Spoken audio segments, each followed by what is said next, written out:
Hello, we're back for another episode of Animus Absentis, and apparently we're going to a hot spring planet, and it's gonna be fun, and then we're gonna go looking for drugs. Apparently, we're gonna try to, yeah, we're gonna try to figure out the mind memory drug thing. Which I've actually come up with the list of ingredients for it, with really cool, totally real sounding medical names that I pulled out of my head. So it's going to be fun. Before we jump into all that, though, I'm going to let everybody introduce themselves and their characters, and then I'll talk a little bit about sponsors, and then we'll jump in. So starting at top left, we've got Jay. Tell us a little bit about Sparky and yourself. Hello, everyone. I'm Jay, Aurelian Jays. I'm a writer, role player, and game dev. And can you tell I've said this like months and months over and over? You can find me on Twitter and itch.io at Alien Jays. And I will be, this is brand new news. I've got a couple of little tiny play tests to play test some of the stuff I've got. And then keep an eye on my Twitter, probably in like the first week of April. And I'll be trying to organize some more play tests for the system. We'll talk about more of that more at the end. So Sparky is a terrier chihuahua of a character. They are panicky, clever, and usually self-sabotaging.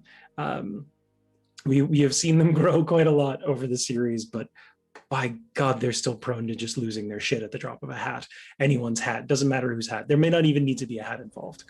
But I'm excited for the Hot Tub Planet episode, so we can get some R&R, hopefully, maybe, unless someone shows up, someone in a duster. I don't know why you'd show up in a duster.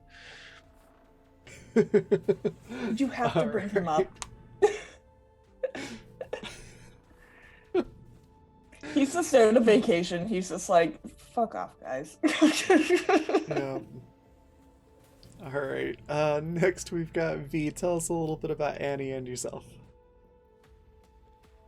Hi, I'm Vanessa. I am 1/3 of the Canadian crew here.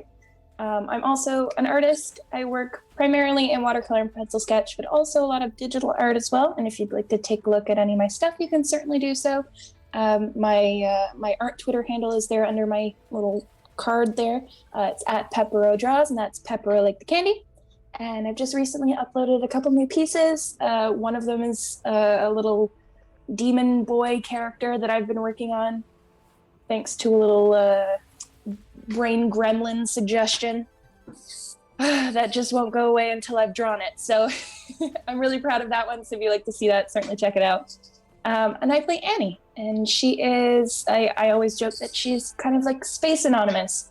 Before losing her memories, she found herself in sort of a modified Robin Hood kind of situation where she would steal to the rich, and instead of giving to the poor, she would sell to the poor. She would kind of hack in and steal information from large corporations, and then steal that and sell it to smaller companies who could make use of that information so that she could make a little bit of a profit on the side as well. But since losing her memories, she is the tall, fierce little mouse that everybody knows and loves. She recently got her little brother back. Of course, she does not remember, but they've started building some memories and things like that again. And she's along for the ride. She's ready to get her memories back. We have to go get those drugs. So yeah, that's Annie. Sorry, I just popped my head. We gotta get some drugs! Oh my god. Next we've got Alex. Tell us a little bit about Seattle and yourself. I am looking at far too many speedos for me to be comfortable with this. Hi, my name is Alex. I'm a digital artist. You can find me around on Twitter and stuff. I'm almost at 50 followers. Yay for my art Twitter account for Can Chaos Art. So I just need a couple more people, and I have 50 people. Yeah. So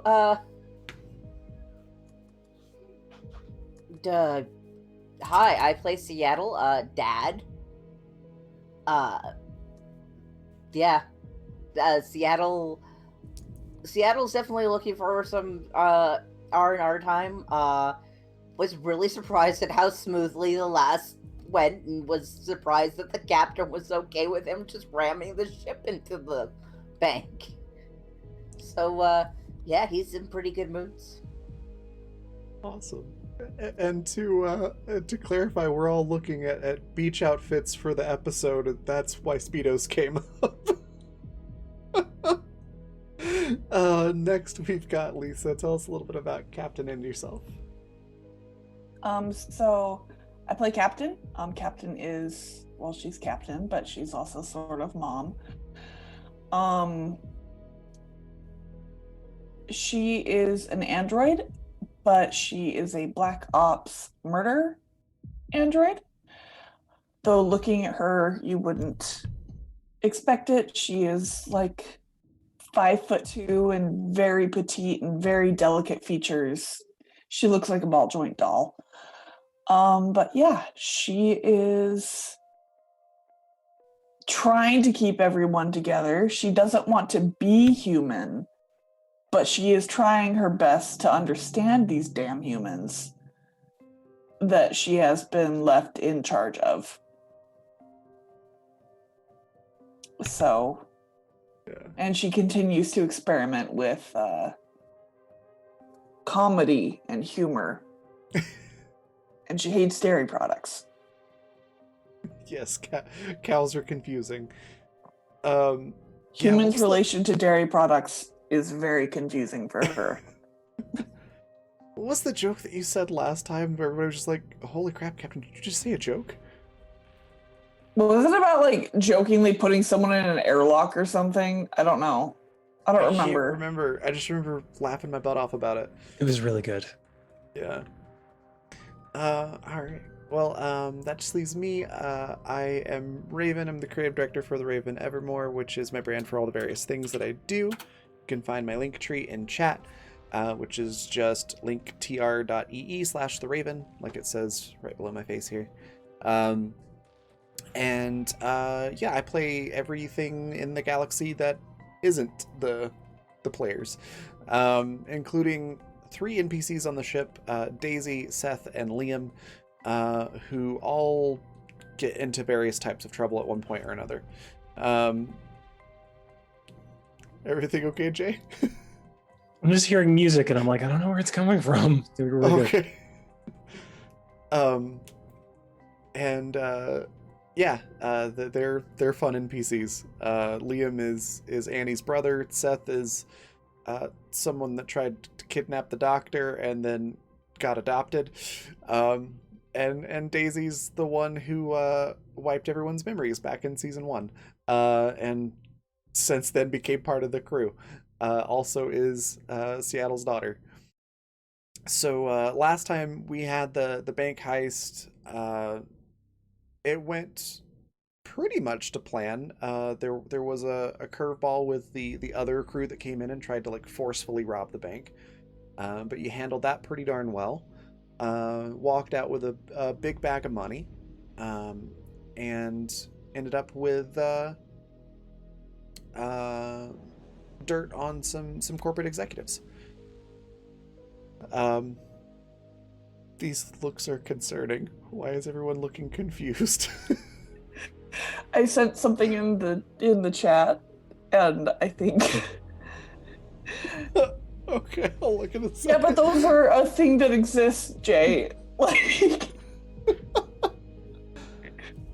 they're held on by physics and faith in God alone. I think. I don't know. Now maybe I won't look now. Where's the other end, Lisa? Where is the other end? That's what I'm Normally I concerned say about. this sarcastically, but up their button to the left, I would imagine. Yeah, it basically has like a little hook thing that does just like hook up and like nestle. Yeah, it's just like I said, physics. It's held on by physics and Anyways, universal law. Mhm. on that note, Please carry on, Raven. I'll just be somewhere else. talking about the last episode. I see everybody looking confused. I'm like, did I say something weird? No, we're all too busy looking at conch. So go on. Okay. Anyways. So yeah, you got the money, you got the data, you made the delivery, you met up with Zevi and got your Momsado stuff too. And and nothing bad happened. And nothing bad happened. Yet. At all with It's all weird. of that. It's Yeah. really weird. I don't know what to make of it. It is different for sure. And now you're heading to a hot spring planet to chill for a bit while you're forming your game plan on how you're going to go to that planet that has a name from season 1, I think it was, where you got ambushed by Rip, I think it was. What was the name of it, Raven? It was the planet with the name from season 1. Okay. Do you remember like kind of close to what that name was? Yeah, the planet with the name from season 1. It's really long. Oh, yeah. They Okay, usually abbreviate it. Right. So it's like TPWNFS1. Okay. So Topenfest 1. Yeah, that one. Cool. Open Fist is actually pretty legit. Isn't it? I think Yeah, I like like that's a that. pretty legit name. That I'll take it. works. I think that's how I'm gonna start making planet names from now on. I was just like, oh, that kind of, you could sort of say that. Yeah. So yeah, you're on your way, and apparently everyone is shopping for clothing. Like, have you met this crew? It's Like, true. It's like half of what we do. The other So half is make heists.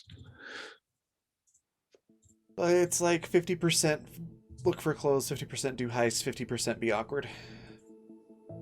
You might need to up the last one, but yes. So how long are we planning to stay on? This is, I think, something Sparky would have asked. Like, how long are we planning to stay on this whole jam? Because I know Annie wants to, like, get her thing done. So I think Sparky's just kind of making sure we're not staying too long and like potentially screwing someone over or like missing our window if we have one. I don't even remember where we are really. Galaxy-wise, that is. Well, you left the central planets, so you're sort of like mid-rim. You're not like on the outer rim, but you're like somewhere in the middle. Excuse me. Okay. So like you're a good bit away from like the mining colony and Fuelet Mats and those places. It took a while to get to the moon that the bank was on because it's so far into the galaxy. Right. So what do we think, crew? Are we this is just me, like Jay asking, not Sparky. Sparky is not this eloquent. Are we stopping somewhere to pick these up? Are we buying them when we get to the planet? What are we feeling? I would imagine either there's a form of space Amazon where things just like get dropped off at your ship, which I kind of love the idea of, but Me too. as a principle, would we be against that as a crew? Probably. Yeah. Probably. So I think we're gonna find personally, and this is Goody talking, not Captain. I'm thinking that we would find some local people who made these things. And purchase them from there. Yeah, I dig that. Support the small business owner Oh my and God, or I individual. like Yeah, I know, right? For anybody that doesn't have the benefit of seeing our Zoom chat, everybody is trying to pick out Be grateful. Everybody's trying to pick up their swimsuits and sharing links to what those swimsuits look like. And some of these are they're something. Some of these are something. And to answer the question going around, there's like a local shop on the planet that has a website where you can order stuff. Okay. Like, I would say that probably everybody in the galaxy at this point like has some sort of online store, like if you needed to order something ahead of time. I like to imagine there's something like Amazon, but it's not Amazon exactly. It's literally they like call this. It's like space UPS or FedEx rather. So it's more like they can just hire a little drone robot and it'll fly out to your destination and drop off the package. It's like DoorDash, but for everything. Yeah. Postmates. Yeah, like that kind of thing. Oh, I think yeah, Postmates does do more than seems- food. Yeah. Do they? I don't think we have I've it only up ever here, so used I'm them like, for food, so. Yeah. You see it more I forget. commonly in like really metropolitan areas. That makes sense. Yeah. Yeah. So yeah, whatever you want to order within reason, Hmm. you probably can find there. Okay. Well, I think we probably should have done our beach outfits before because now we're all distracted. Yeah. We should probably think up a game plan while we're on the planet, though. Like, I know it's all fun and games and, fun in the sun, but we should probably, again, me as a player saying, we should probably think of a plan for Andy about how we want to approach this.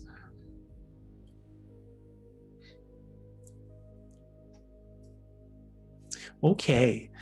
So yeah, Sparky would go and start making sure that their kinetic sand is ready, just in case there's no sand on this hot tub planet. It's important. Okay. It's important to them. I imagine it's And- more like a mountainous yeah. type place, Okay. kind of like what we have here. Yeah, like- or like Banff up here. Yeah, like Yeah. a foothills mountainside. Yeah. Yeah. Okay. Less beachy, more. Anything's a beach if you try hard enough. We've determined that. Yeah. Yes. For good or ill. We really, really have determined that for sure.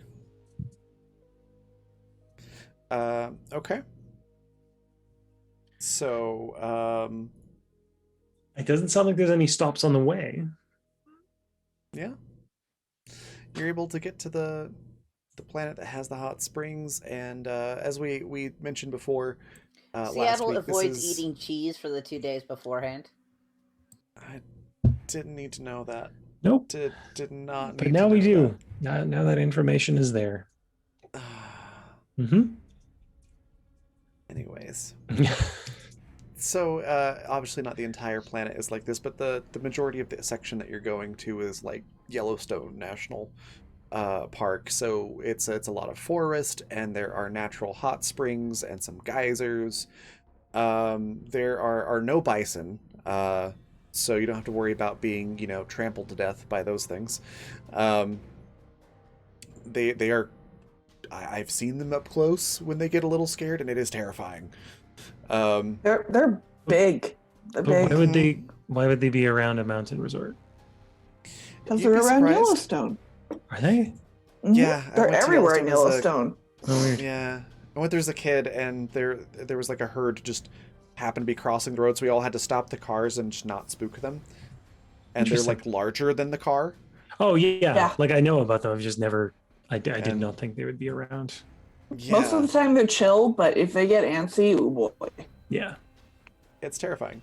So there's It none of makes those. sense. So you don't have to worry about that. Okay. There are probably like some sort of moose, and that's about the most dangerous creature that you'd have to worry about. It's about the most dangerous creature. Just period. Yeah. We'll be Yeah, right they're at not home. wrong. What was that, V? Terrifying. We'll be I right said at home, we'll- I think. We'll be right at home. Yeah. See if I can get this for you there, Alex, since it didn't link right. So yeah, it's a very laid back planet though. An area, the price for admission or whatever is super reasonable. There's really nothing that would suggest that it would be dangerous on the planet or anything like that. Is there anything else that you want to buy other than swimsuits? I assume Why, there's- Raven? Are we going to need guns? Are we going to need some grenades, perhaps? Like what? What do you Oh, need? Is no. there anything also else? making sure that they buy sunscreen and like I was waiting. I was light waiting for it. shirts and stuff to like cover the shoulders and I was like, is Vanessa gonna call it? Do I have to call it? There isn't Par- anything dangerous on this planet. Paranoid keeps you alive. Paranoid keeps Raven. you alive. I think what you actually said was there's nothing that seems to suggest that this planet is dangerous. And see, that wording is a little off to me. Okay, fair Yeah. enough. Yeah. Rip's not on this planet, but they're moose. That's what you get. Here's the planet. Rip's under the planet. No, I'm kidding. Rip's His not rage involved. is what's keeping the planet warm.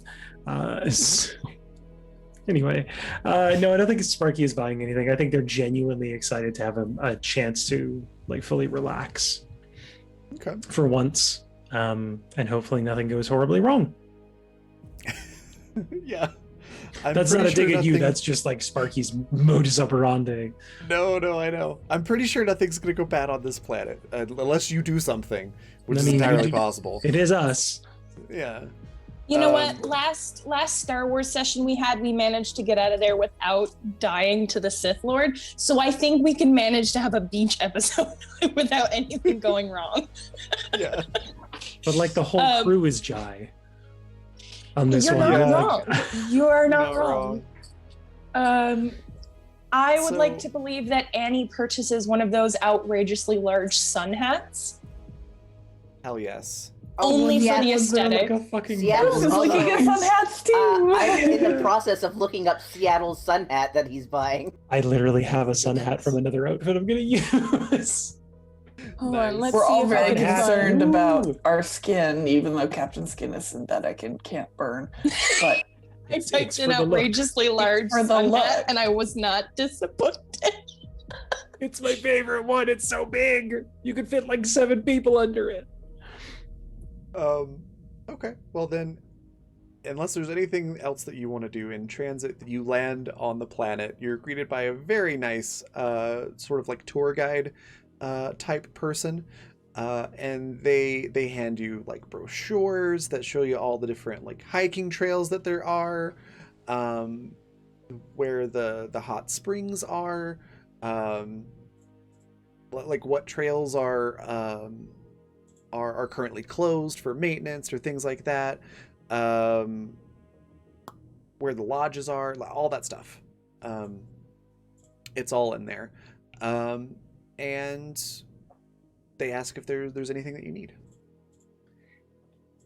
I guess like Sparky kind of looks at the rest of the crew like, how long do we want to stay?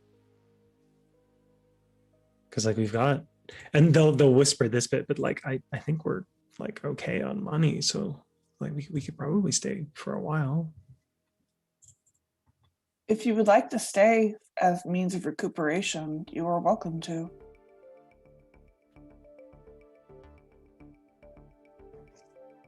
Yeah.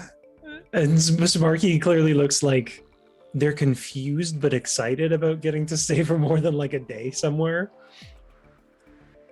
So like that's their kind of put on is like, I would love to stay for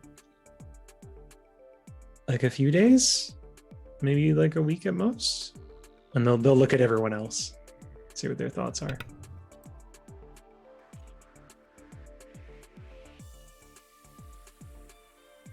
Okay. That is fine. Are Seattle and Daisy. Vanessa or Seattle and Annie just like Seattle's Already in gone? agreement. okay, sorry. I didn't Seattle's have the- doing thumbs up right now. Okay. I didn't have the I'm video. sorry, on. everybody is like, hey, by the way, Seattle doesn't tugs. He's just been making thumbs up at you the entire time. I had another screen full screen, so I didn't have the Zoom window up. Sorry.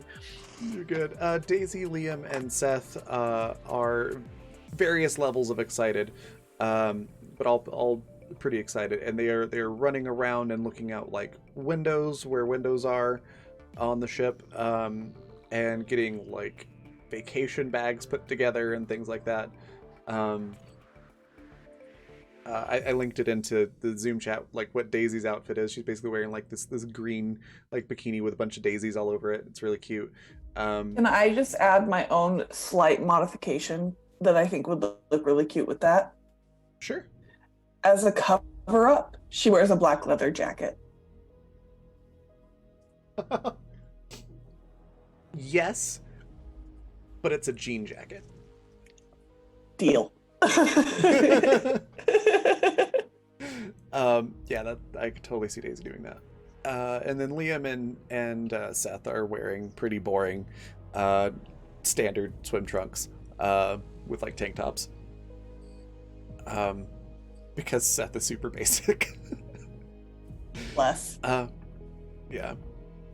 Okay, is any of them wearing like a puka shell necklace? Not God. yet. Yeah, probably not yet. I remember those though. Yep. I don't know if that fashion is has quite, come full circle. I don't think it's back in style. So long as no one gets hair wraps. Excuse me. Bless you. Thank you. So yeah, they're running around. That's what they're doing. What type of room would you like to rent?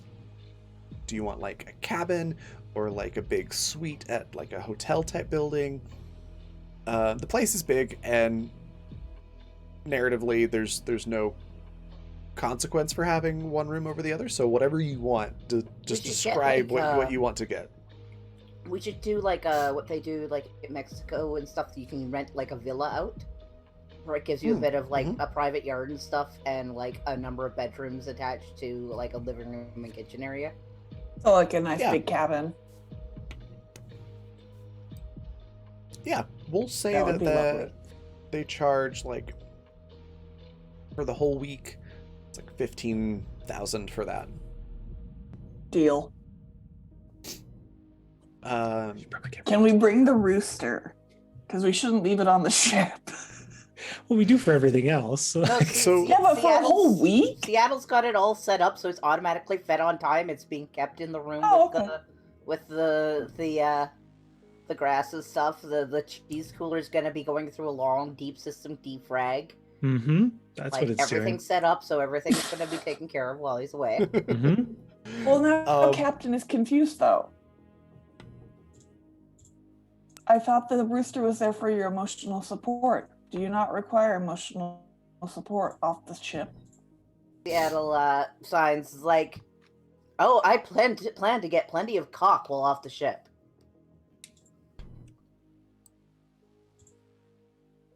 Captain makes a mental note to ask Sparky what that means. Oh, good. That's the person you should ask. Mm-hmm.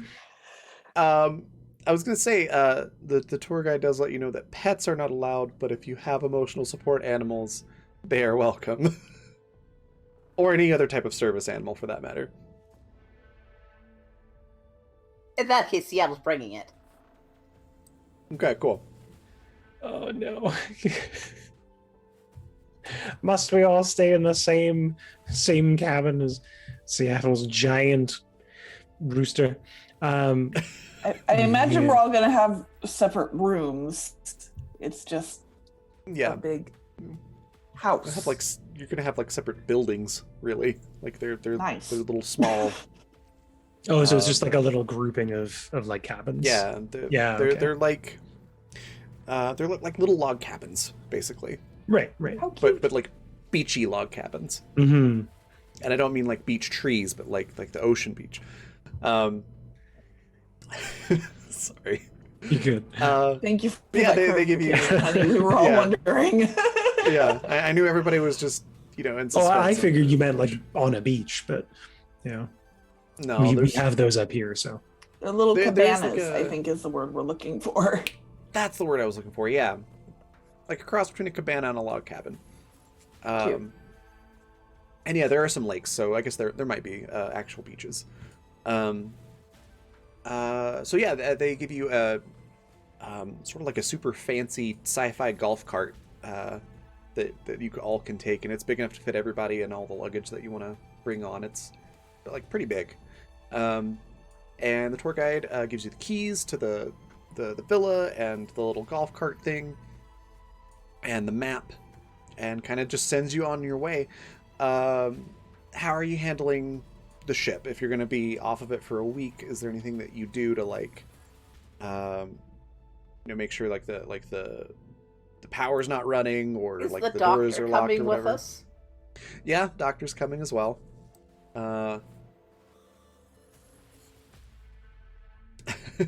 Yeah, the doctor's coming as well.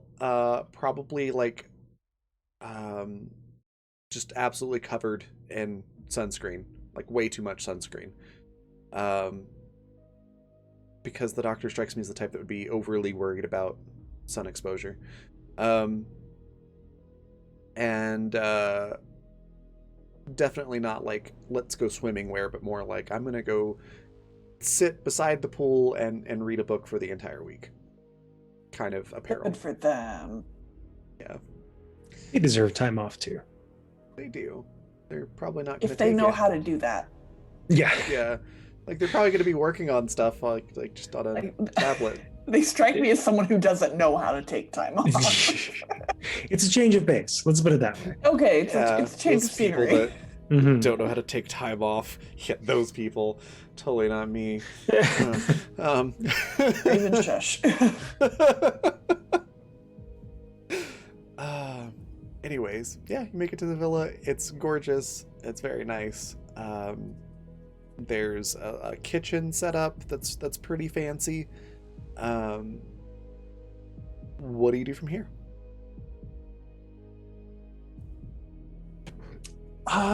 I think Sparky probably like does a full once over of their own cabin just to make sure there's nothing like this is pure paranoia on Sparky's part, but it's very much like I got to do this thing, much like we were talking about before. Got to do this thing, or I will think about it the whole time.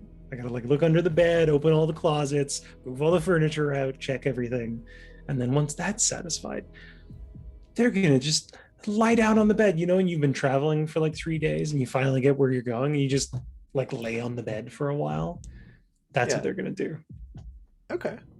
Yeah. I'm not even gonna make you roll. You search the whole building. There's nothing dangerous. Nothing's gonna pop out. There's not like any spy cameras or anything like that you can find. It's Totally. clean. Yeah, I just figured that's what Sparky would do. I didn't expect it Yeah. would be anything. Yeah, totally what Sparky would do. I agree. What about everybody else? Captain's gonna set up her charging station. I imagine she has some kind of mobile charging station that she can Yeah, that take makes sense. along. So she doesn't have to like go back to the ship. Yeah. And then she's Um, going to open every window she finds. Awesome. Seth is hanging around Annie, basically offering to carry bags and things like that. Liam is in his own room or whatever, spending a ridiculous amount of time getting ready. As teens are sometimes want to do. What about Seattle? Seattle has gone in, carefully rolled out his bags, and put together a few outfits on a few of the hangers and hung them up in the closet. And decides that, you know what, he's gonna go and check out the beach. Okay. So he gets himself into the brand spanking new, black with tropical flowers, sort of boxer brief style Speedo with a sort of a see-through lace black shirt with like blue flowers embroidered on it. A big black sun hat and some rather fancy looking strap sandals. And he's heading out for the beach. Grabbed a towel and everything. All right. We'll get back to that in a sec then.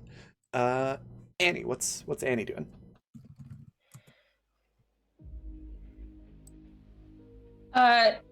Well, first off, Annie's probably shooing Seth. She's like, I can deal with this. It's okay. I have 2 hands. They're perfectly capable of holding onto luggage. It's totally fine. So she makes him go to his to his room first. She would probably just take some time to decompress. She's not going out to the beach right away or anything. She probably takes her bags upstairs. I have this very foggy image in my brain of Annie pre memory wipe, where she would just like hunker down in front of her computer in like a huge baggy sweater with all of her things just thrown over backs of chairs and stuff like that. And I have a feeling that Annie after memory wipe is not like that, but in a place like this where everything is kind of like, you know, loosey-goosey, we're here on vacation, I think a little bit of that kind of resurfaces for her. And instead of like hanging her clothes on nice hangers and putting outfits away, she just like throws open her luggage and leaves it so that she can pick whatever she needs to out of it. So Awesome. Very much like the old sense of, it is where it is, I'll find it eventually, as she gets ready and kind of like pokes around a little bit, seeing what's in each room, and then she'll mosey on out and meet up with whoever's still left before going down to take a swim or something. Okay. Daisy also spends a lot of time getting ready and like prettied up and stuff, with of course waterproof makeup and things like that. Okay. I was gonna go back to Seattle, but we'll still pause on that. Who goes like to the beach or anything like that next? I think Sparky would probably wait around, like once they're done kind of getting ready, and I'll have the outfit here in a minute. Once they're done getting ready, they'd probably just chill outside, like on a bench or just on a rock or something, just sitting. This is the first time they've really had a chance to chill off the ship when there hasn't been an immediate like, oh, we need to go do this thing now. Oh, by the way, someone's trying to kill us again. Oh, now we have to stop capitalism. Like, let's just let ourselves, decompress for a hot second and maybe wait for the crew and not have to be running all the time. Yeah. So Okay. yeah, Sparky would wait at least for one other person to join them. Annie, Alright. if Annie sees Sparky out there, she would probably like plop down next to them and, just chill and give a little smile and wait for everybody else. Yeah, Sparky returns a smile and kind of like does that like head nod to the shoulder thing, just the quick like bonk. Cute. All right. Seth and Liam are probably the first ones out after that. And they basically do the equivalent of, hey, we're going out, bye. And they're off doing their own thing. I swear, if those boys go spelunking again. I think they learned their lesson on that one. Captain doesn't want to be the ghost of this planet, too. Yeah. Hot springs are haunted. What? So then it's just Daisy that comes out next, and yeah, she's got the bikini on, and it looks really cute. And then she's got like the old beat up jean jacket with like patches and buttons on over that. And it's still early in the day, so she's probably got like some fancy looking sunglasses, and some sort of like strappy sandal type deal, and just comes down and plops next to the two of you. And it's like, so what's the plan? Sparky does just this wide kind of sweeping gesture, kind of points up at the sun, and just does one of these like. Yeah, Annie's response likewise is, I thought the whole point of coming here was that we didn't have to make plans. All right, force a habit. Sparky nods, like, yeah, it took me a minute too, and I'll probably do it tomorrow. But like, just today, maybe we can just be. I can't believe it's taken us 3 fucking seasons to have an R&R episode. Right? Wow. Daisy just sort of nods at Sparky and is like, yeah, right. Relaxation, vacation words. Got it. I'm gonna go get food then. Annie just gives Sparky like a little pat on the shoulder for reassuring, like, it's totally fine for us to take a break. It's like Sparky kind of nods, like, I don't know what it's going to be like, but I think it's going to be way easier than the last. We won't have to shoot anybody. And Sparky looks like really surprised when they say that. Like, we won't have to shoot anybody. No one's going to shoot at us, probably.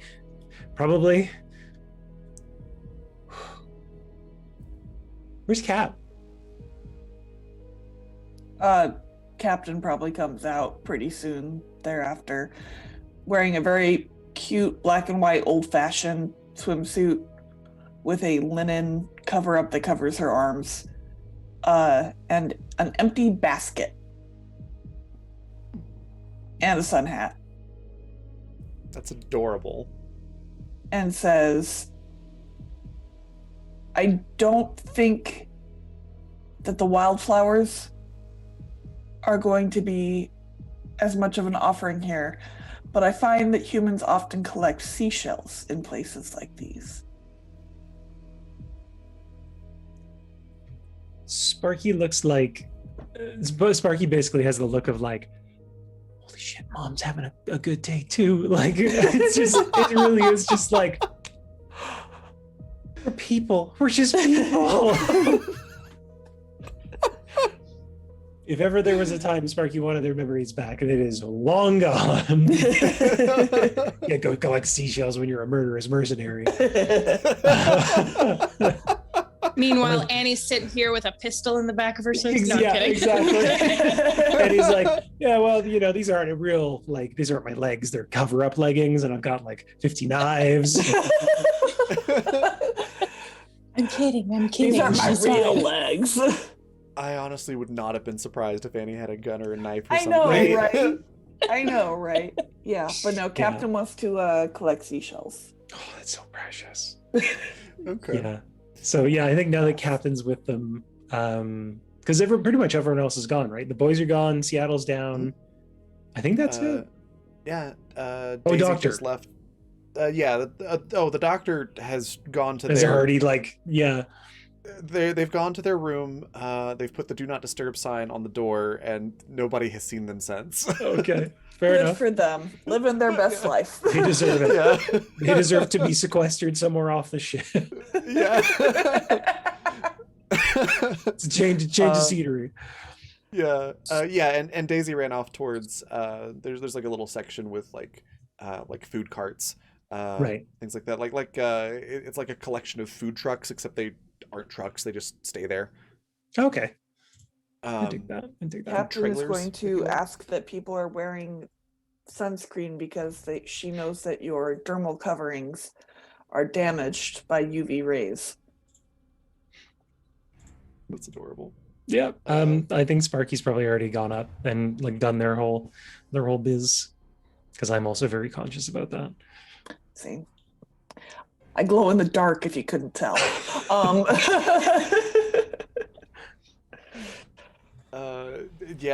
Daisy comes back like, yep, I already sprayed some on. There's no reply from Liam and Seth. I feel like Annie's the type of person who goes, sunscreen? Who needs that? And then you find her like 2 hours later, and she's like, fuck. Yeah. Well, Captain has an aloe vera plant for you. Yeah. This girl spent 80% of her time in front of a Seattle computer. got you. No. What was that, Alex? I said, finally, a use for a plant that Seattle got you. Yeah. Yep, aloe vera plant. Soothe you dang lobsters. Econorlax said no reply because they are already in the cave, safe from UV. Yeah. I would say that Annie probably runs back in and gets like a spray sunscreen or something, just very, very quickly. Okay. Cool.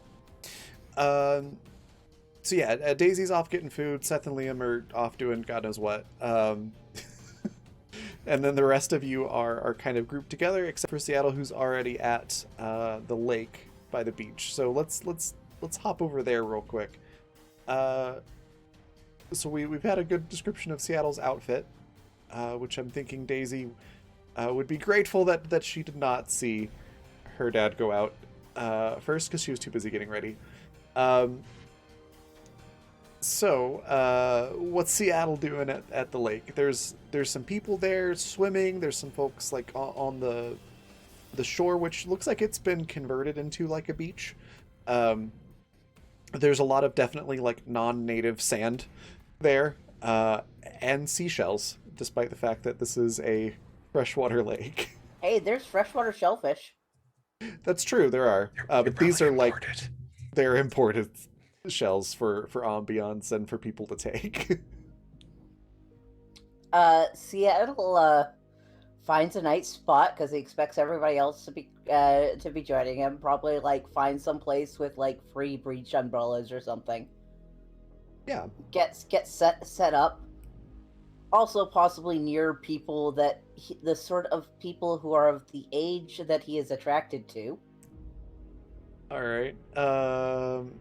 Remind me again, what age would that be? Over 40. Okay. Yeah. There's a few people like that that are there with like with families. Maybe some of them are there watching like their grandkids or something like that. Some that are well over 40. Mm-hmm. And yeah, there's a few people like that. Now Seattle takes off the hat and sets up his towel and takes off the shirt and the sandals, and now he applies the sunscreen.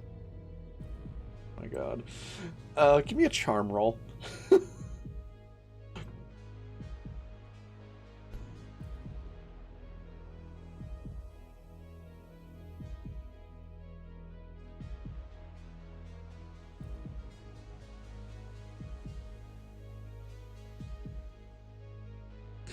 The suspense is killing us. Is Roll20 doing that thing it was doing the other day? You're muted there, Alex. Sorry, Roll20 just did this thing where I like pull up my character sheet and is like, there's nothing here. Oh no. And, Oh. and then it just took me a couple of clicking on it, and I've got it now. Okay. Yeah, it was doing that to me yesterday. Or not yesterday, it was Thursday. It was Thursday, yeah, I remember that. Oh, I rolled no. a 10. It's not. Oh no. So, It falls out of his hands and on into the sand. He's just like, fuck. No, yeah. I think it's probably something like, the change in diet, getting off the cheese, you go to bend over to pick it up and just let one rip. You get some weird looks. Oh my god, not that Seattle, you know what? He's just gonna just roll the punches. You know what? He's 56 and none of his crew was here to see that. That's all that matters right now. Yep. You get some weird looks, but nobody's like, disgusted by you or anything like that. It just doesn't quite have the effect that you were going for. All right. Okay, then you're probably there for a little while, I would assume. Long enough for people to catch up. So, Sparky and Annie, are you heading down that way? Yeah, I think if Annie and Captain and everyone are coming with. Okay. Yeah. Yeehaw. Yeehaw. But by the way, can I just say this early? Thank you, Raven, for just giving us a beach episode. Of course. It's like I know it's hard to like think up things to do that are like, do a heist on an episode like this, but it is so soothing to my brain right now to just be like, oh, a beach. Oh, I remember what those are like. You could have a chill beach day as a treat. As a treat. Thank you. You worked hard for this. Yeah. So I think good. I was saying that the kinetic sand beach day, was cut a little short. It's probably for the best. didn't go as well as expected. So I think Sparky, once they get to the beach, finds a nice little spot that's just in like full sun, close to the water, but not quite where the tide's going to come up, and they just stretch out.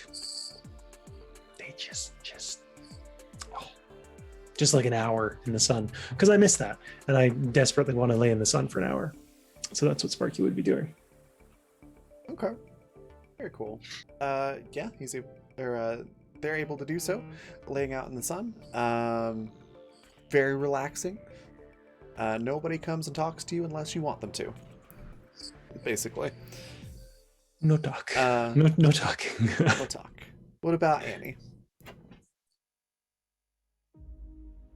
I would say that Annie probably maybe a little bit of energy coming out of Sparky here, but I don't think it's that easy for her to kind of settle in immediately. So she probably just goes for a little walk. Okay. Nowhere in walking particular. around, She just like around the lake. Yeah. Okay. Yeah, as you walk around the lake, it's very quiet and serene. The sand is really nice and like soft. Definitely imported sand. But it feels really nice, and you notice, some the occasional like chair and table and umbrella set up, most of which are empty. A couple of them have some people in them. And then if you walk for more than just like a few minutes, you'll probably see a couple of the other like villas that are near the lake. One of them's got obviously some people staying there, probably the people that are at the lake. There's another one that has like a little reserved sign on it. And then there's a third one that's just empty. And there's even like a paddle boat person that has like a bunch of paddle boats that you can rent, like off on the opposite side of the lake. Cute. Alex, what's going on? I'm having massive nostalgia right now. 'Cause Oh, okay. I remember taking the paddle boat out on Spider Lake Springs. It's my grandparents' own property out at the RV park out there. Oh. And I might be getting a little bit misty-eyed right now, so yeah, don't ignore me. Okay. Okay. I'm getting a lot of childhood nostalgia too, of like camping at a lake and stuff like that. Just Vacations we did and every year. Yeah, I did some camping trips as a kid too. Okay, well, yeah, everybody's able to pretty much just chill. Daisy comes back sometime later with just like 2 armfuls of various types of street food, and just like sets it all down on a table and just like, have at it. I got something for everyone. Oh, Seattle gets up. He's just wearing the Speedo at this point and grabs some ice cream. Yeah, Daisy looks over at you and goes, "Oh my god, what are you wearing?" It's called men's fashion swim shorts. And very like parent talking to a child tone goes, "Where's the rest of it?" Captain chimes in and simply This is says, all "I of it." believe that is the full style." And she There were just ones like, that were much less. I didn't want to do that to you, though. yeah, she's just like facepalming, going, "Oh my god, oh my god." Goes and grabs a milkshake off of the tray, and, like goes to the other side of the group. Captain turns to Seattle and simply asks, "Why are children embarrassed by their parents?" I have no idea. I think I look amazing in these. "You look fine in them. I do not understand why she is upset." I think Sparky like peeks an eye open, looks over at Seattle, and just does one of these, like just a lazy like, Thumbs and then up. closes her eyes. Yeah, and then goes back to like, stunning. Yeah. Even Sparky thinks the outfit looks good on me. I understand Sparky has good fashion sense. Exactly. Sparky's like nodding along, like, mm-hmm. Mm-hmm. All right. Well, unless there's anything else that you want to do during that day, you have a very uneventful day, very relaxing. Yeah, are there swimming lessons? Yeah, you could probably like arrange for them. Yeah. Great. Seattle's gonna arrange for swimming lessons because he doesn't know how to swim. Oh, okay. Question, Yeah, how big is this lake? Are we talking like one of the Great Lakes? Like, may as well be an ocean lake? Oh, that would actually be awesome because that would give it its own natural tides. Yeah, like, are we talking like Lake sure. Superior? Sure, why not? We'll say it's a big lake. Yeah. For a stupid second, I was like, oh, what if the Canadians don't know what that? Of course they know what it is. It freaking touches. I've visited there. I have dipped my feet in the water, and it was fucking cold. I will let you know it is reasonable for you to have assumed that, but it is funny that you caught yourself partway on it. Yeah, like of course they know what the Great Lakes are. Honestly, I would prefer that to the other assumption is that, oh, you're Canadian. You must have been to Niagara Falls. You must know everybody from Niagara Falls. I've never been to Niagara. I've never seen the Great Lakes, but like neither have I. Yeah, I'm sure they're lovely. I'm sure. I would love to visit. Really weird. I would love Fun fact. One of them's a little bit eerie, though. God. No, they're really weird because like you go in and the look of it, you expect to smell the seaweed. You expect, but it's not. It's just fresh water smell. Oh, that's weird. That would be off-putting. So off-putting. No, I don't like that. That would be very off-putting. And also, the beaches aren't made of sand; they're made of like polished, tumbled rocks. Yeah. Oh no, I like that. Well, that I like, but it's weird still. For this one, like I would expect ocean smell. I like ocean smell. Yeah, for this lake in particular, yeah, it's maybe not quite as big as like the Great Lakes, but it's big enough that there's some waves, real small ones, and are there tide pools? Sure. Captain is visiting the tide pools. Okay. You probably find a bunch of. She can't like get submerged, but she could go explore a tide pool. Okay. There's probably a bunch of like crawfish and things like that there. Fascinating. And yeah, you can't could always drag one of us over. And the lake is decently warm. It's not like freezing like is it volcanically warmed? Probably. Seattle before too long is probably over there joining Captain and taking a look at what she's doing. What she's Captain found a little tiny alien equivalent of a hermit crab. Perfect. He brought a bucket. And she's just looking at it. All right. Because she is fascinated by a little critter that wears its home on its back. Seattle like crouches down and is like, well, that's smart. Take a home somebody else has already built. That is true. But once it outgrows it, because it molts, it'll have to find a new home.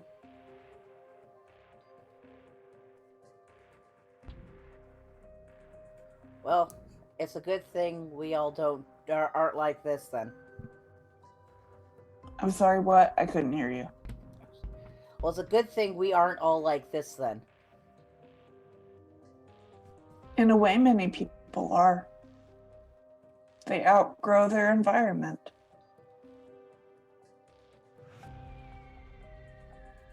They move themselves to new environments. But no, not in the sense that this thing would be eaten. I don't think any of us would be eaten if we moved out of an environment, unless you went somewhere entirely unsafe. But that's on you at that point. And I'd be curious as to what could eat you. Many things could try. I don't would think not they offer would any enjoy the nourishment. experience. No, and I would offer no nourishment. I have no proteins in my body. Or carbohydrates. Probably the only thing edible about you would be the outfit. If they had the enzymes to break it down, yes. Captain is high in mineral content, though. Get that mineral. Hope you're all ready for another 3 hours of this, because I am. I am so here for this. Seattle's like, you want to make a sandcastle? Like we did in the fake sand. Yes. Yes, I would. Do we have things to make it? Holds up the bucket. Fantastic. I have seashells wherewith we can decorate it with. Seattle looks around and grabs up a stick and is like, I have a shovel now. Perfect. Would Sparky wish to assist us? So wholesome. Seattle looks over to where Sparky's still laying. Thinks about it. There's a bucket full of water. Starts heading towards Sparky. Thinks about it. And gently nudges Sparky with his foot. Sparky is like, hands behind head, tilts their head over and like, Does Sparky open their eyes? yeah, just one. Like, There is Seattle above Sparky, holding a bucket of water, but not quite pouring it on you. Seattle, think about this. Seattle grins and dumps it. I think as soon as you start pouring it, Sparky grabs your feet and tries to pull you over. Oh, Seattle's like pouring it and then bolting back towards Captain. Would you like me to make any rolls there? It's Raven. Yeah, let's Alright. let's do a might check for Sparky and a nimbleness check for Seattle. Oh, you're gonna win this hands down. 32. Yeah, I'm not even gonna roll. I have 3 for my might. There's literally no point. Oh, Yeah. yeah. I'm all about nimbleness. I'm not about might. I mean, you can roll nimbleness to see if you can grab onto Seattle's leg, but Well, yeah, there is something, but yeah, You'll get No. pulled along. 24. No. Um, So as soon as Seattle's out of the way, Sparky scrambles up and starts chasing after Seattle with like a handful of wet sand. and Seattle they're is, grinning. They're like grinning they're and just making like that sort of "Argh." woozy laugh noise that he only does sometimes when you get him like completely off guard. Like a goblin laugh. It's weird because it almost has sound to it, but it doesn't. Mm. Sort of the sort of noise. I get it. Captain is Okay. just sitting there watching this thinking, they are bonding. I can see the covalent bonds forming. What's Annie's reaction to all this?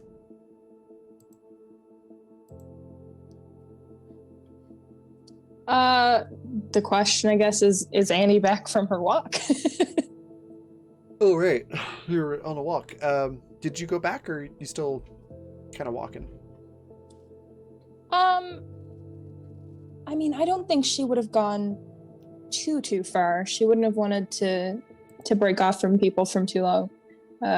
So I'd say she's probably on her way back. Okay. Yeah. Then, yeah, you might see Seattle running in your direction with Sparky not too far behind. The big handful of wet Seattle's sand. holding a bucket. It's now empty. And Sparky is dripping wet, but thankfully they were in their swimsuit. So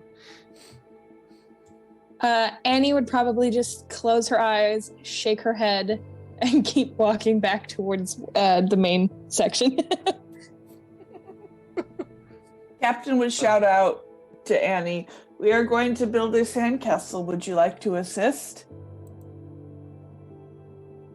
I'll come watch. You guys can build.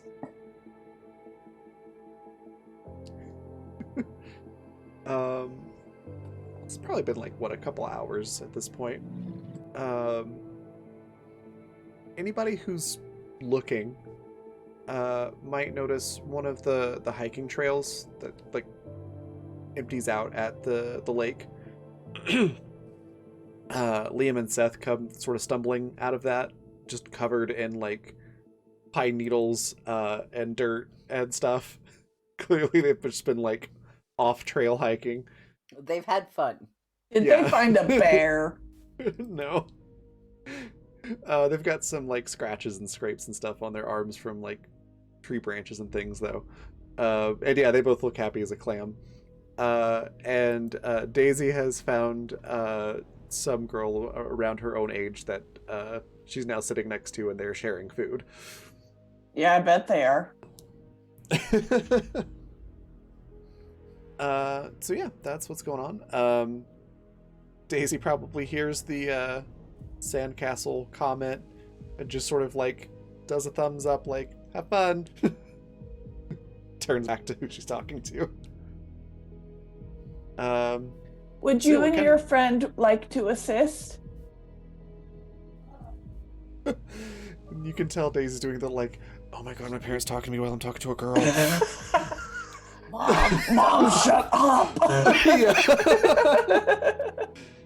But she manages a smile and a, no, we're good, have fun. Have you reapplied your sunscreen? She's definitely doing like the, oh my god, stop. I Like, think you probably Sparky, like you hear that on the comm, since you know, their thumb comm's like, oh my god, shut up. I think Sparky like made a as chase soon with as, Seattle. As soon Go as ahead. Seattle hears that, Seattle's like coming up to a stop to like look over and be like, oh. Like, did you just tell Captain to shut up? Like, yeah, I was what? like, why are you telling Captain? Oh. Seattle's like, oh, she's cute. Via the tap tap tap.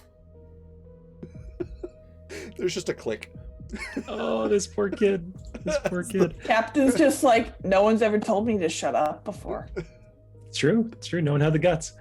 I think as soon as Captain says, have you reapplied your sunscreen? Sparky stops chasing Seattle for a second, like drops the sand and is like, we'll resume that later, and then like goes back to where they were laying and gets their sunscreen. All right. So what type of sandcastle does everyone who's participating end up making? I'm might be thinking like French Revival. Seattle's making sure that whatever sandcastles that people build are like structurally sound, so they actually come out really fucking huge and allows for like Captain to do like all the intricate little like sand carvings and stuff in them. Perfect. Yeah, I'm thinking like Rococo. Like Annie would even probably using, go like, around. sticks to help reinforce walls.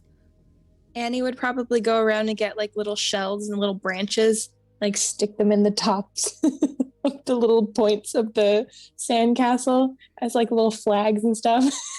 Absolutely. Awesome. Can I just say that might be the favorite thing I've ever heard you say, Raven, is what kind of sandcastles is everyone making? Like it hit me out of nowhere with like the softest cushion. Like, Oh my god, Oh. I can so see Sparky digging a moat. oh, believe me. Well, there has Oh. to be a moat. There has to be a moat. Not only is there a moat, but it's a moat that's connected to the water. So it's like it comes in and moves out, and they've got like parapets and everything. They're building like a little almost like I don't know if it's French, it's just European in general, but like the keep that's up on the hill and then the village that's further down and the walls around it. So they're building that kind of. I can relax. Do you imply other castles do not have the boat? When I said it was Rococo style, I expected Seattle to be like, and here's the guillotine. Yeah. Oh yeah, there's a guillotine. Seattle has like carefully arranged in the square a little like scene with like people watching as like the nobles are getting beheaded. Oh my god. Fantastic. Just After a Does while... building Go ahead, sorry. does building a sandcastle count as muscle memory? That's the question. That is a good question. Sure, I think it could. Okay, in that case, Annie looks like she wants to help, but she doesn't know how. The Yaddle hands her a stick and the bucket and requests sand. Okay. After a while, Liam and Seth catch up with everyone, and they're starting to make a castle together. And it's probably like some like fantasy style castle and they're talking about like defenses and things like that and catapults and whatnot. And eventually Daisy does wander over with her new friend, and they are holding hands. My Christian Minecraft server? Looks at that and like looks at Daisy with a raised eyebrow.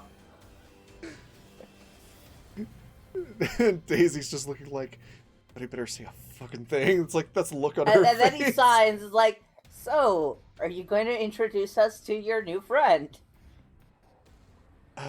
Daisy just kind of clears her throat. It's like, yes, this is Lillian. She goes by Lily. And she gives all of you a look that says, like, if you make the joke, I will murder you in your sleep. I think Sparky Captain says out loud, Daisy and Lily, you are both flowers. Sparky definitely hides their face behind their castle. Like, Oh, Seattle thinks that's for fucking romantic and cute as fuck. Yeah, Daisy suddenly looks like she has a sunburn, although, you know, she applied plenty of sunscreen. It's a mystery.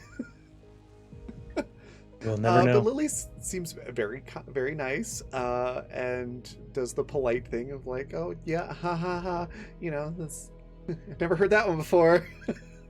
But then Captain follows it up with, but you are poisonous to cats. She looks at Daisy and goes, you know, maybe that's why I never was able to have a cat. And Daisy's I'm just not going to say what doing popped into my head. Oh my god. Mm-mm.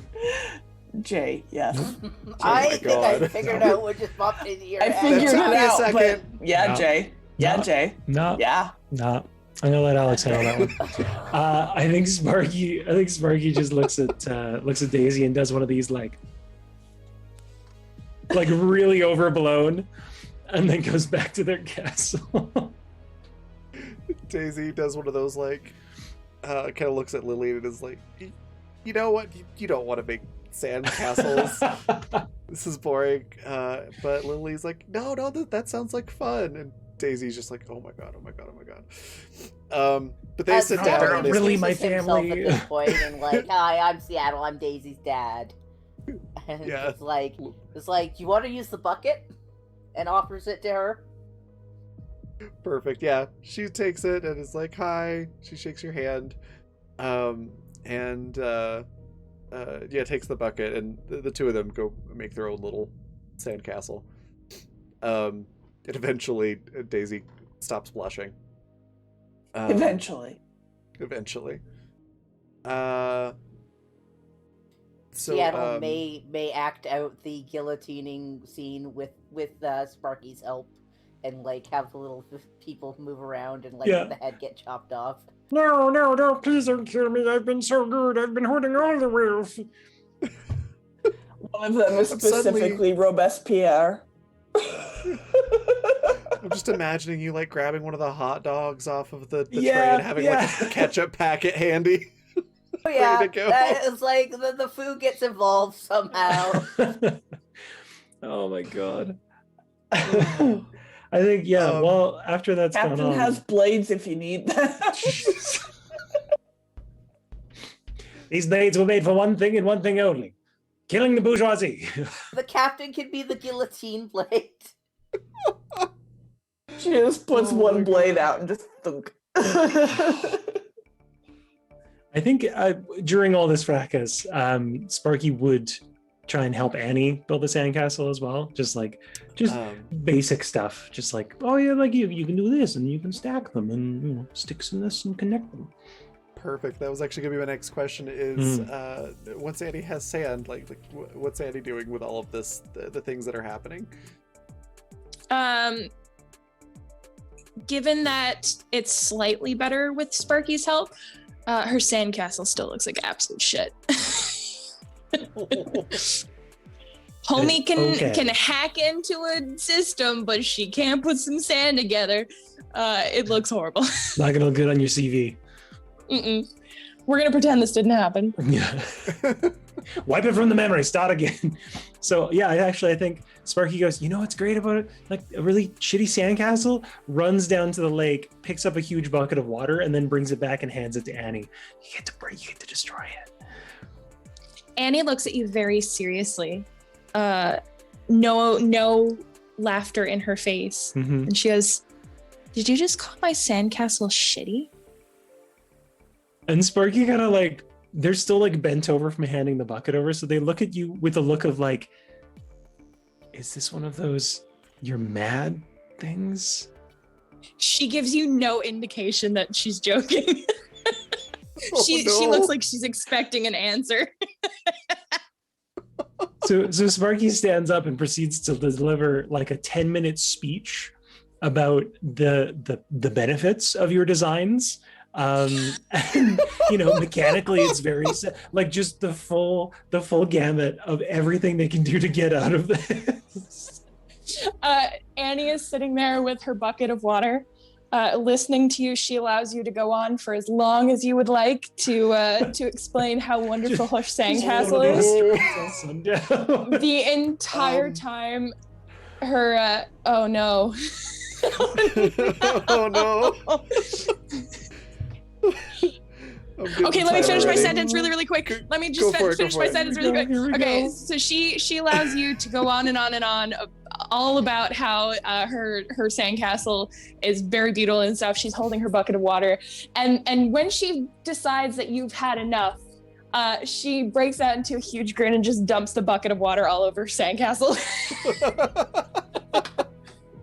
You absolute shit.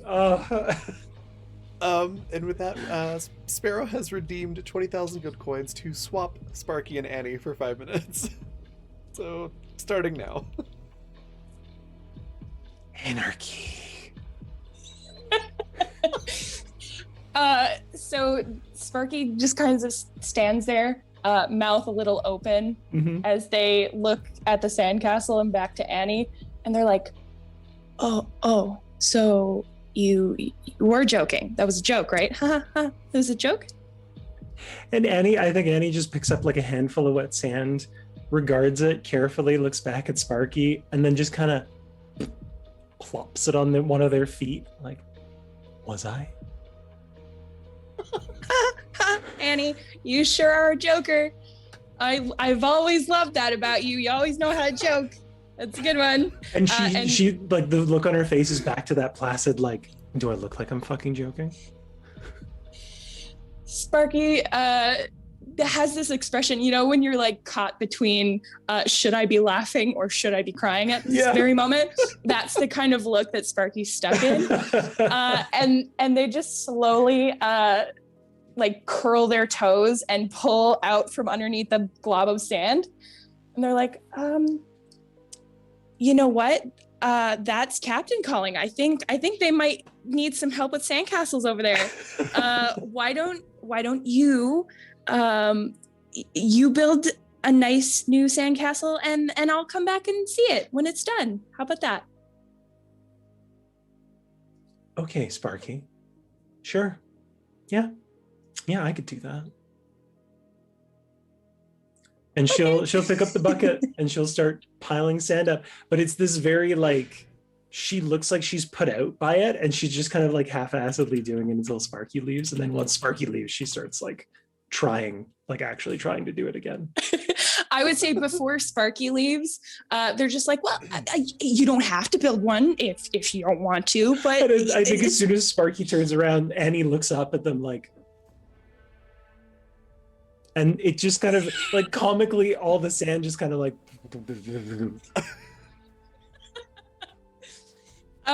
Sparky sees this and they're just like, okay, I'll be back.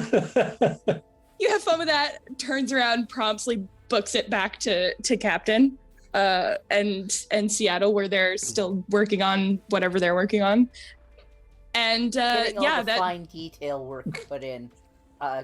Seattle's like building sculpting tools out of pieces of stick and seashells. Of course, he's got his Captain knife out. used. He's like whittling a chisel. I mean, he's got his big fuck off knife. Sparky looks at Seattle and Captain and tries to raise their voice just a little higher, so hopefully Annie will hear from where they are, and just says, hey, have you guys seen Annie's sandcat? She's doing great over there. You know, like if you have a moment, you should go take a look because it's really something. Captain stands up and walks over towards the sandcastle. She Yeah, would like to Seattle's see gonna it. come over and take a look at this Oh my great God. sandcastle that Annie's built. I love the way you turn the tables on this, Vanessa. Oh, you were handed a loaded gun and you did not disappoint. So I think Annie, like as soon as Seattle and Captain come over, like her guard drops a little bit. She looks like she's really trying, and she doesn't want to look like she doesn't know what she's doing, but she's trying like the simple stuff first that Sparky was showing her, and just kind of like just really basic, like, you know, do a line, do like a couple of those, you know, fill in on the side. So it looks more like a burial mound at the moment, but it's still like it looks like a sandcastle more than the last one. Captain just says, I think you're doing a fantastic job. Well, thank you, Captain. You know, I didn't know if Sparky was going to say anything nice about it, but I'm glad that you did. Captain calls over to Sparky. Sparky, come here. This is like swapping bodies with someone, handing them a knife, telling you to stab them, and when you get back, you're like, why did you stab me? Oh no. Sparky makes their way over to where the rest of them are, a little bit hesitantly, but eventually gets there. Captain very sternly says, say something nice about Annie's sandcastle. And Annie's sitting there looking at Sparky like,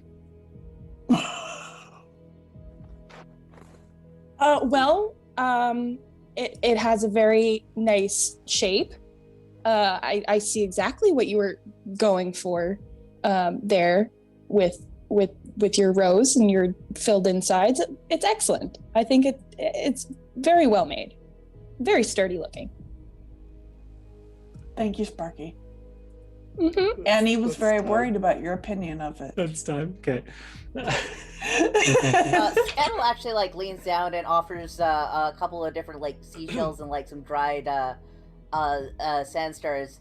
He's like, if you do this, and he presses them into the wall and then pulls them out carefully, it's like it'll give you some really good decorations. So it's got like the indent of the thing there. Seeing this design and how it works in the sides of the sand, Annie looks very pointedly at Sparky and just goes, you see, Sparky? That's how constructive criticism is done. I got something cool out of that. Look at those neat little designs in my sandcastle. Sparky is nodding. Sparky's just like, yeah, no, that's, and just like a little like golf clap to Seattle, like. It's probably at this point. Can I roll a gut feeling for something? Sure. Seattle's starting to pick up that he might be getting used to fuck with people. un poquito, teeny bit. Go ahead and give it a Gut feeling, shot. there it is. 26. Can I tell that I'm being used to fuck with people, Raven? I think you can definitely tell that Sparky and Annie are there's something going on that you may have gotten yourself inadvertently roped into. Seattle's like looking between the two. Is this you two flirting? I would This say is that weird. it's probably around this time Annie's like stern face just breaks and she starts laughing, and she accidentally, like when she like leans to the side as she's holding on to her stomach while she's laughing, she accidentally moves her leg out and like crushes the sandcastle a second time. And then she looks at it and she's like, oh no, I'm all my hard work, but she clearly can't stop laughing. And I think Sparky like finally realizes that it was all a joke and starts kind of like this slow awkward build into like genuine laughter, like Seattle's just looking confused. It takes Annie a minute to laugh it out enough to gain some more composure, and she looks at you, Sparky, and she's like, I'm sorry, it was really a low-hanging fruit. It was so easy to trick you. I think Sparky's I'm not like, mad. they're like on their knees in front of the sandcastle. They were like mock, like, oh no. And they just like they put one of their hands up for a high five. And like, and if Annie goes for it, she'll do if Annie goes for it, like Sparky will do the like high five and then like into like the grip for a second and just like a squeeze, like it's okay. Just I forgot what it's like to like laugh for a while. You pull your hand away from Annie's and it's just like covered in wet sand. Like and, the residual and that sets wet Sparky sand off from her again. Like they just start laughing again. And then I think it devolves into those, like, your friend laughs hard, so you laugh harder, and then they laugh harder, and then you laugh harder. I think that's kind of what Annie gets herself into. She sees you laughing, and then she can't stop. Yeah, and same for Seattle Sparky. quietly signs the captain's like, was there alcohol already available? I would not know. I think that Liam and Seth and Daisy and Lily have all like caught on to what's going on, and they just sort of look over and like smush their sandcastles too, and just start laughing and throwing wet sand at each other. Now Captain Seattle knows walks what's over going by on. her own. Now Seattle knows what's going on and goes and grabs the bucket and heads for the water. Oh no. Captain goes over by her own sandcastle and is like, don't touch my castle. Oh no. Seattle's not going anywhere near the captain with any sort of destructive intent. On the other hand, he is going to make a nice big arc and catch all the kids with the water. Okay. What would you like me to roll? Let's do a. It's like a ranged weapon attack. Yeah, it's a ranged attack.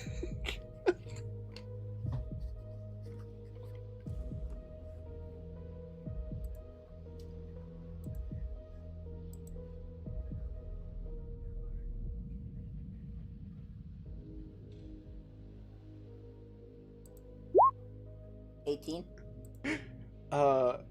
So it's not super effective, but it's a giant bucket of water, so you still get everybody a little bit wet, aside from obviously Captain. Yep. None of the water hits Captain at all.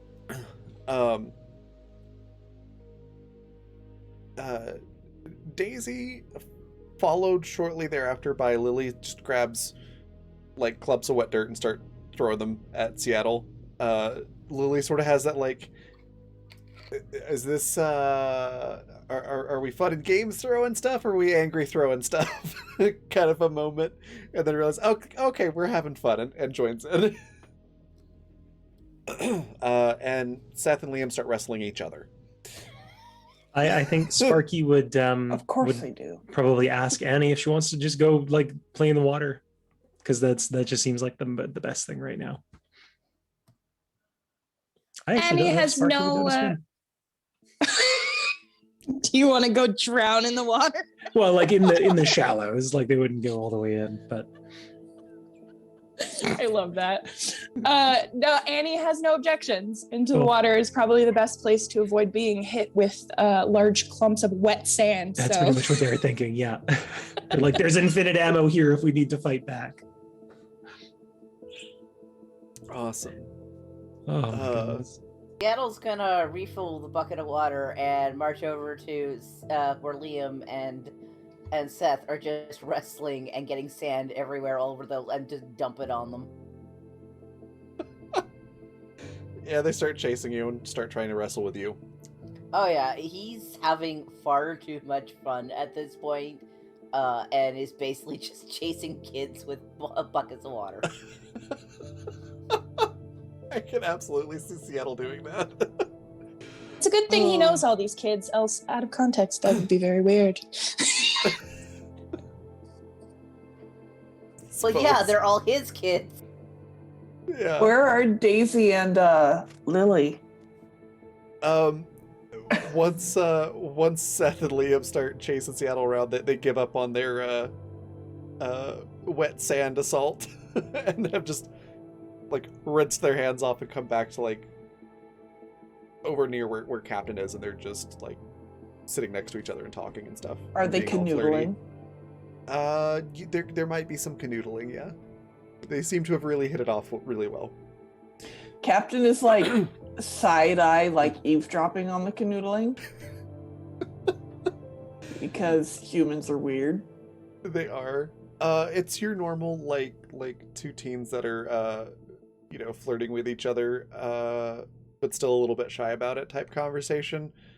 And some comments from Lily that like, your family's really weird, but they're fun. And Daisy's like, yeah, they're really weird, but they're my family. I love them. Captain chimes in and says, we are only partially biological.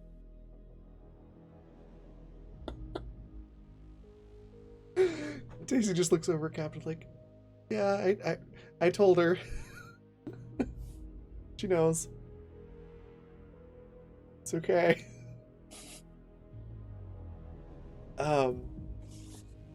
As all of this is going on and happening, the day obviously gets later, and as it starts to get dark, there is a like communal barbecue happening at like there's like a spot for it with like fire pits and grills and whatnot, and the staff has brought out like a ton of food, and like you have the option of letting them cook it for you, or you can just grab whatever you want and cook it yourself.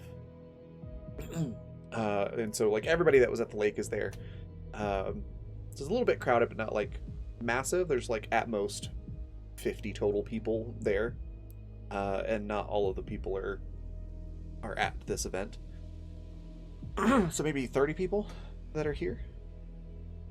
And I think that's a good spot to take a break so that we can go get food and drinks and stuff. But just be thinking about what you want to cook or have cooked for you at this barbecue. And we'll do that when we get back. And then we'll see what happens in day 2 of our beach trip. So we'll be back in about 15 minutes. Stick around.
And we are back.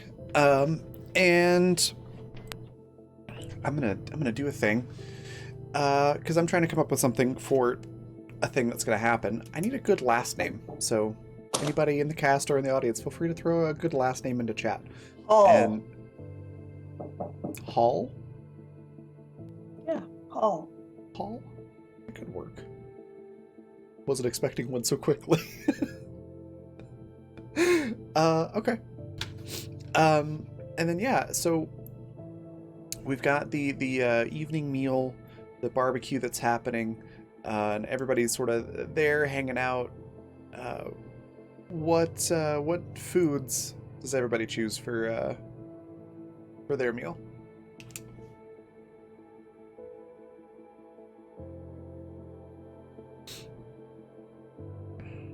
This is one of those things that I love picking, much like fashion, because I have not been able to access it for years. So, like, what is human food, really? I think Sparky probably goes for something really basic, just like a really simple, like buttered bread, like just a nice like spread of really basic foods, not like a meal, but just like kind of extra bits all on one plate. Okay. Yeah. I don't know specifically Like, what, because how does human food work? So like going more for like the sides than the... Yeah, I guess like a full plate of sides. Okay. There's probably like cold salads. Yeah, there's probably like potato salad for sure. Okay. Like some pasta salad. All I can think of is salads now. Probably some like grilled pineapple. Oh God, what if it's everything is cake, but it's all salads? if there's It's the Mona Lisa, but oh, surprise, it's Caesar. You're out. I mean, I wouldn't mind a barbecue meat salad. Oh, it's delicious. It's really good. Have Isn't had that just it. Can confirm. shredded meat with barbecue Captain sauce? can't consume food, so she's just observing. Isn't Caesar just dried bread with vegetables around it? Yeah, You're corn on the not wrong, cob's it's another just- good one. Yeah, probably some grilled pineapple. I had another one in mind, and my brain just went gone. I don't know, some kind of fruit salad. Cool. Yeah, Sparky's just like with and without just raisins. picking- Oh, with raisins always.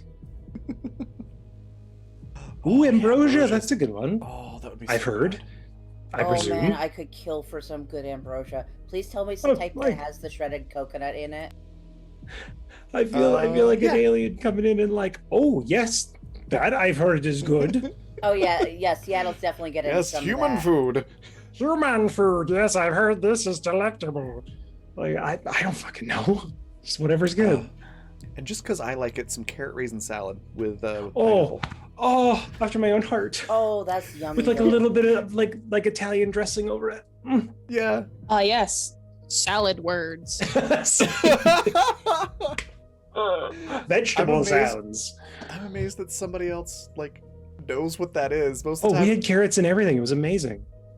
and most of the time when I say carrot raisin salad, people are like, "What the hell is that?" Or they're You like, you said "Ew." 3 words, none of The which other go great one to together. put in salads is grated beets, by the way. Yeah. That is really good. But like carrot raisin salad is like it's literally just like really It's- finely it's so shredded carrot good. and And raisins, raisins with and with lettuce. like some type of and dressing. Pineapple. Specifically sorry. canned crushed pineapple is what my family Yep. would use. Yeah. We would actually Yeah. do apple, what was it? Apple something carrot, I think. Oh, that sounds good Oh, too. what the hell was it? Anyway, I think they called it ABC salad. So I think it Oh, might have okay, been cool. like apples, bananas, and carrots. It was actually not bad. That sounds delightful. Yeah, But yeah, wide variety of sides. cool. How about Seattle?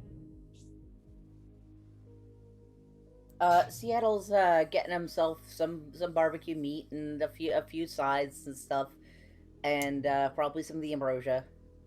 Like nothing too exotic, but like comfortable food. Okay. Nice. Annie? Oh, and some beer. Space hamburgers.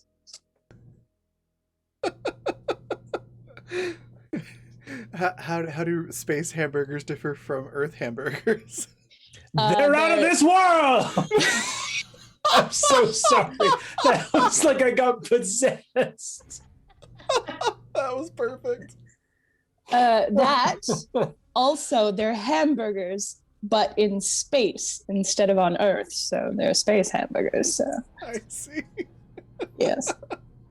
I don't know if they're made of cows or not, but I'm sure it's fine. Space cows. The cow that made from the cow who jumped over the moon. Nerf brand space cows. It's Nerf or nothing. Which I'm carrying over from Thursday, I know, but it was still funny. Wait, is that what they're herding? Huh? They're scruffy looking nerve herders. Are they just like herding Space cows. Yeah. Is there a problem, Jay? Space no, cows. Not remotely. No. I think we have our raid cry now. Space cows. Yeah, Liam and Seth probably loading up on like steak and bratwurst and things like that. Like just plate full of meat and like a vegetable. And Daisy's probably going with something similar to what Sparky's eating, along with like some a couple of meat kebabs, like maybe some lamb with vegetables, kebab vegetables as well. Seattle makes sure to get himself like a serving of the ambrosia and manages to find some rice pudding. Yeah, rice pudding sounds good. Okay. Yeah. There's plenty of food.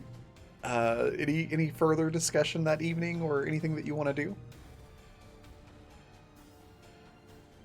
I want you to go and look at the outfit that Seattle's wearing for dinner.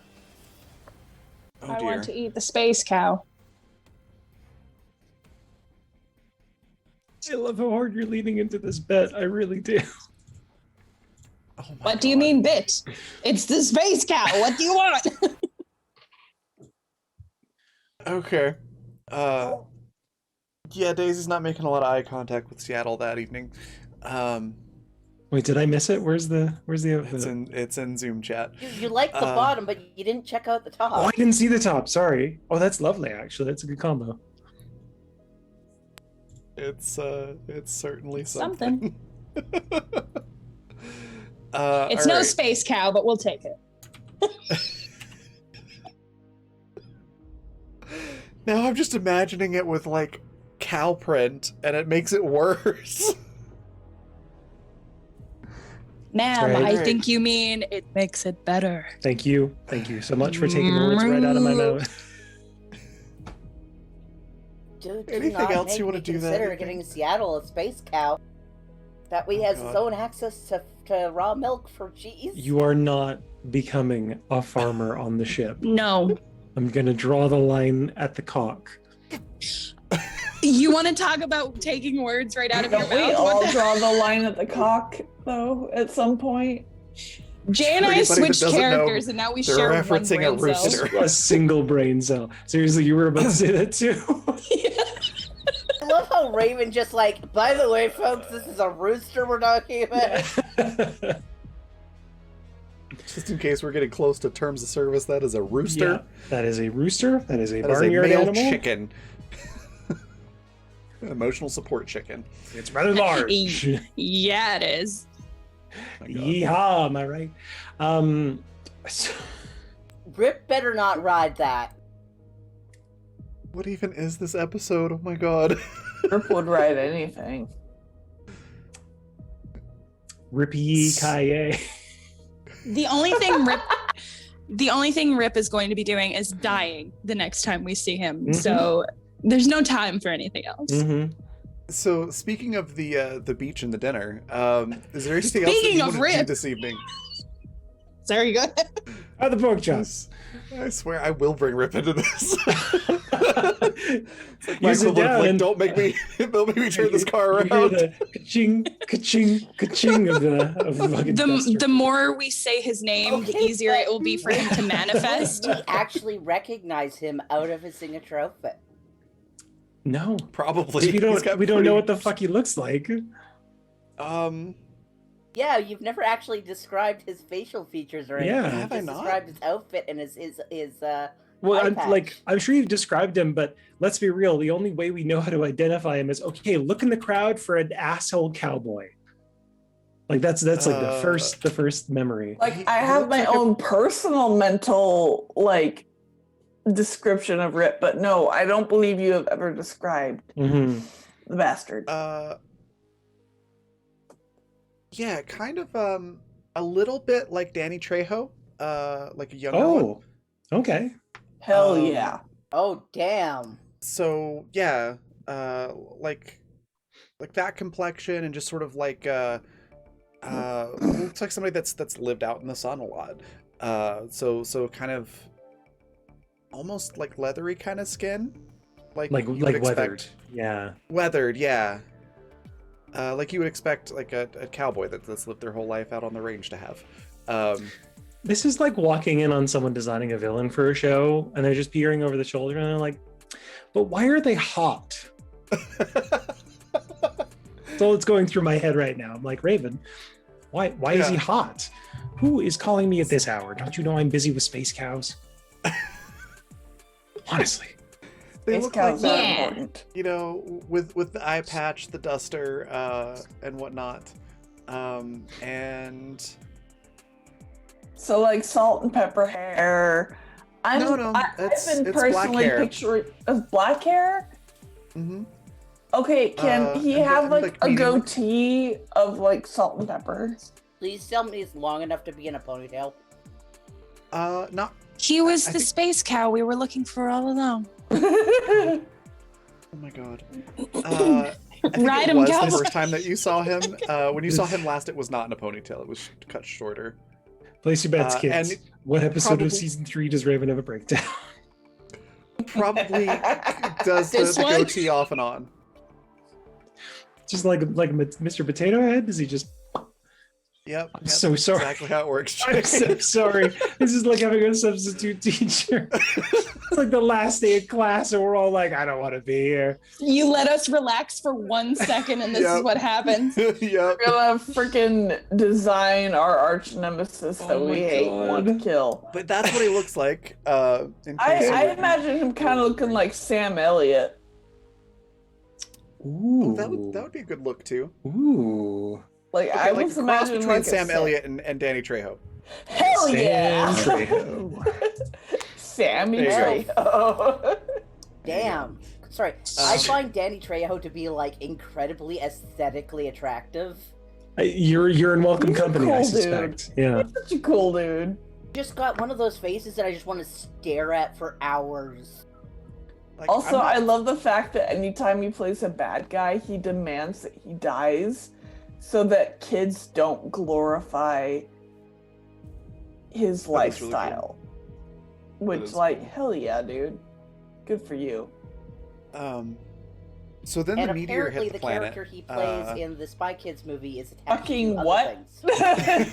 Hey, I So got we're your gonna- attention. We're going to talk about that after. We're going to talk about that after.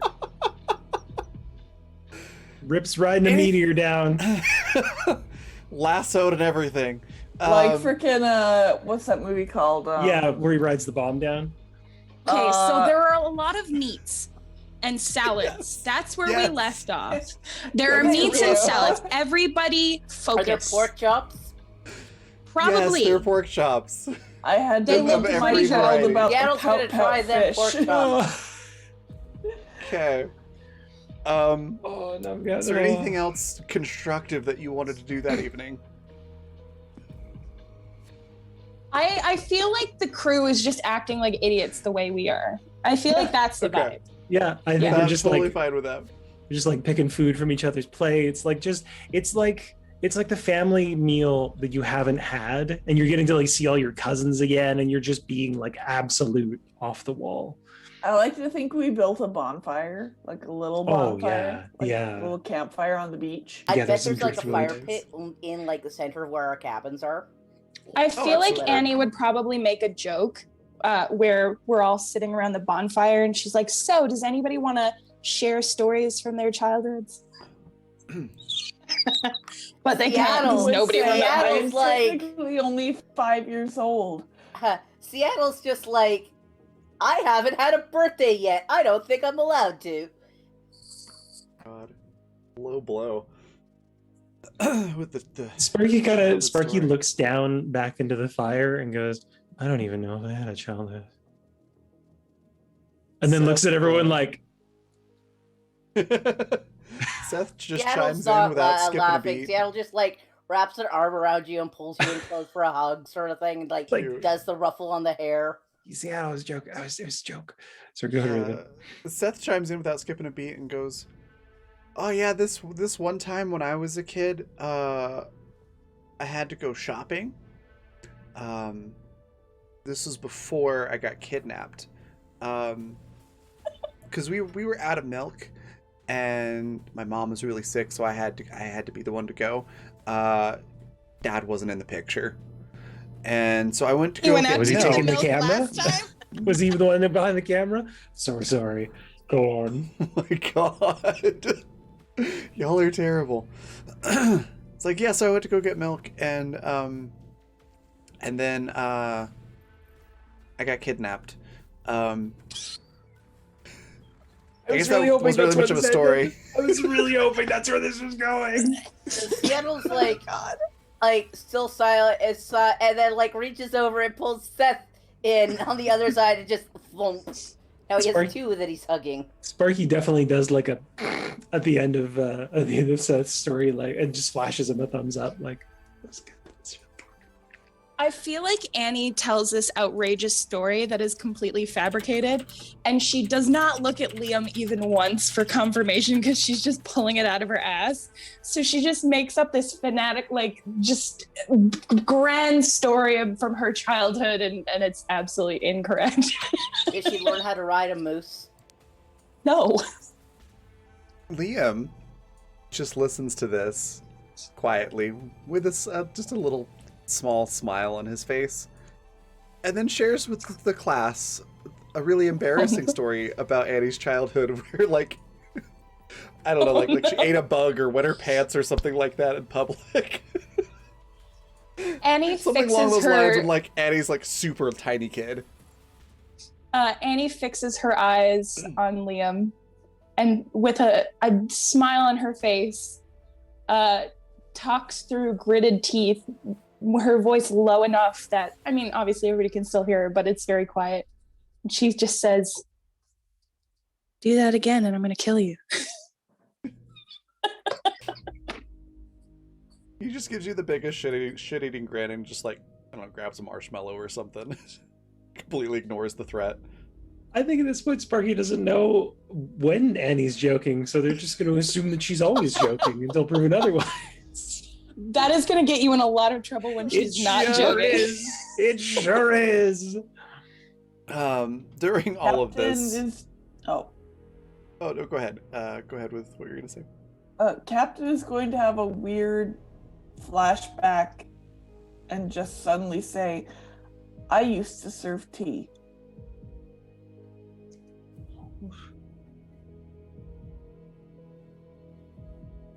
That's all she knows. I used to serve tea. Sparky gets like a little emotional, but like, oh. Well, now Captain's pulled into the hug. Don't touch me. God. Sparky's like, yeah, don't touch her. Just like Don't- has added Captain to the hug. He's Sparky's like poking Seattle, like, don't, it's it, don't, like, Seth and Sparky are like, we're in the blade zone. yeah, exactly. I am not wearing a poncho. I am in the splash zone. No poncho can protect you, buddy. Oh god. During all of this, Daisy and Lily are canoodling, as you put it. They're like sharing one of those really big, like lawn chairs that lay all the way back. It is a real word, and I will fight anyone who says it isn't. I believe those are called Adirondacks. Yes, thank you. You're welcome. I swear, they're words that I'm like, I know that word, but it just won't come to. It's like Grew up with can't them. find That's it. the only reason I know it. Yeah. So yeah, they're like cuddled up on one of those with a blanket, and they're just listening.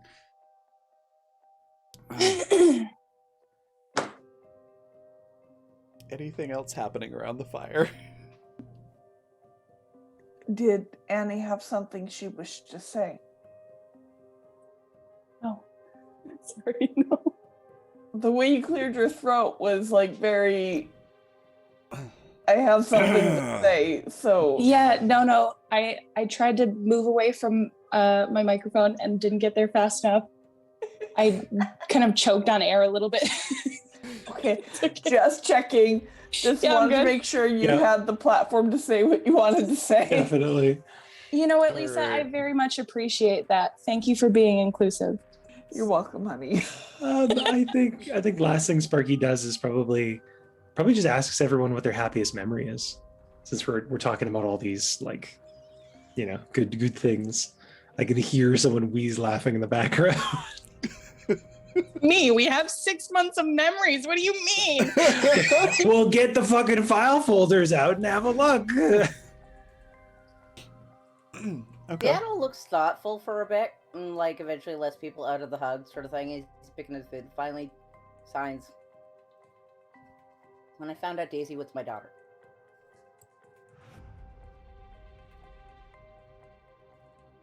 Of course, there's the "aw" from from Daisy and Yeah, Sparky joins in. yeah. Seth probably does the "aw" too. I don't think Liam does. I think Liam just like kind of nods.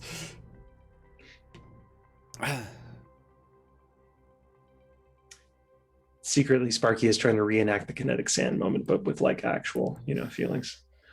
Seattle doesn't add to that.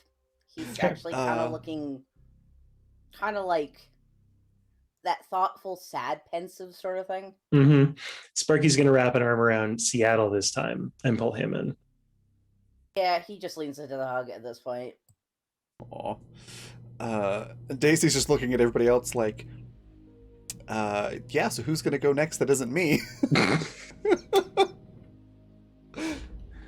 Captain just says, when I awoke, and you all decided I was captain, because I have no memory before that. But that was the catalyst to make better memories.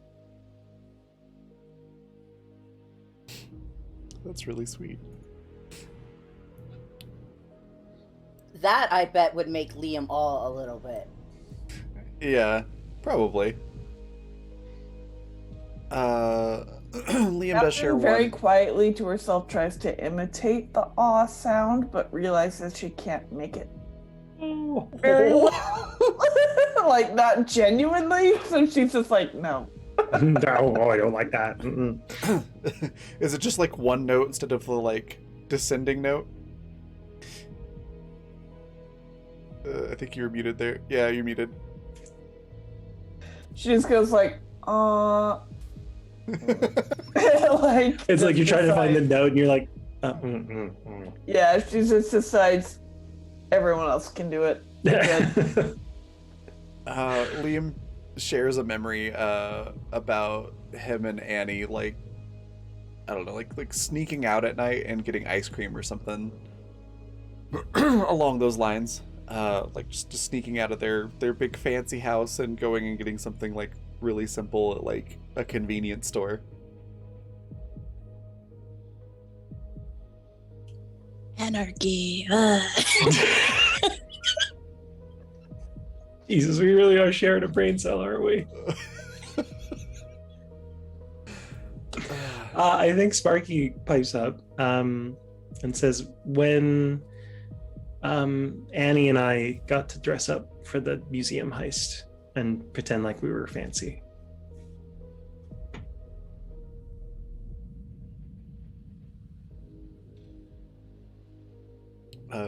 Seth kind of clears his throat.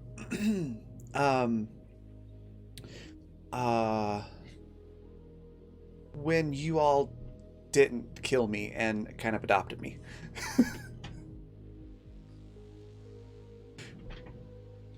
Annie pipes up and goes, "Ah, yes, after you put a gun to my head." Yeah, She's never gonna stop saying that. and Seth doesn't do the normal reaction this time, just without skipping a beat, and goes, "Yeah, right before, or you said right. What did you say?" Seth is quicker on his feet with this, but I'm struggling. What did you say exactly? Don't remember. Right after you put a gun to my head. Yeah. Okay, yeah. And Seth just like without skipping a beat goes, "Yeah, and right after that, you all made me strip to my underwear and stay in a cold, secluded room for a while. So, things happen. But after that, happy memories." That's what you get. That's what you get for putting a gun to someone's head. I don't know. Did you want us to bring you a steak dinner, Seth? Like, what do you mean? Hey, Annie, what's your favorite memory? Like, happy memory? Sparky just like pointedly looks at Annie like, "Ma'am, this is a beach fire." Seth's just muttering like, "I can go get my own steak dinner now." I'm a big boy now. You direct that attention to Annie, and you can tell that she's trying to hide it, but she suddenly becomes a little uncomfortable.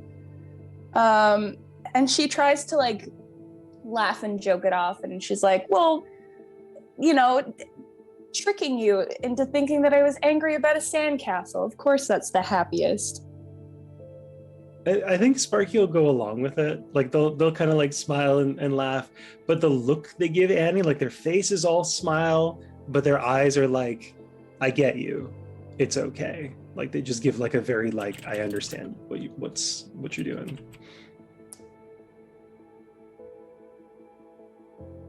She doesn't give any verbal cues to that. She doesn't really return any sort of look. She just looks like she's trying to maintain that kind of like, haha, yeah, like joking Totally. Okay. kind of mentality about it. Yeah.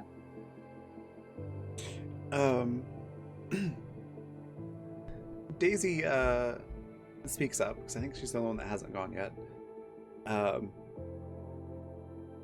And like probably it's like, well, I have some pretty good ones of like when I was really little. Before we found out all the stuff about the dads. There were some good ones, but probably best memory is I don't know, just feeling like I actually have a real family again. And she's looking at all of you. So like now. She kind of nods and smiles.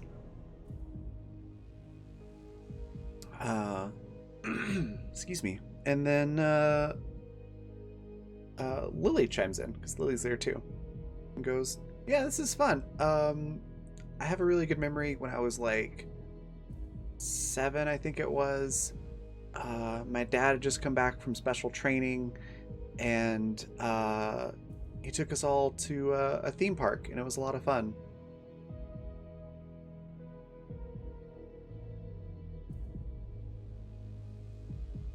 He had like a couple of weeks of leave and was able to take us to the park, and we hadn't like seen him in like 6 months, so it was really fun. Seattle conversations like, "Oh, what's her?" It's like, "What does your father do?" Oh, he's got like some special task force job with the GPF. That look right there, Jay, is what happens to pop up on Daisy's face too. Annie looks in a different direction away from Lily. Seattle's looking,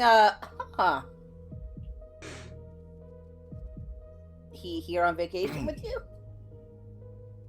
Oh no, I'm with friends. Yeah, I haven't seen him in, gosh, quite a while. I think he's Sparky often- is good. Good. It's just he's often like, off on work stuff for like months at a time. Sparky is frantically messaging Daisy over the comms with the thumbs. Just they're just smiling and nodding, like, oh, okay. And they're frantically messaging Daisy, like, really? Really? Had to get the daughter of a cop, really? And Seattle's nodding is like, well, we're gonna be here for the rest of the week. Daisy could definitely use some more company. I think she likes you. Wink. We've got I love chat that. doing That's Seattle's it now. reaction. Yeah, it's not. Seattle's like, great, she can date a cop's daughter and give us information about the cops.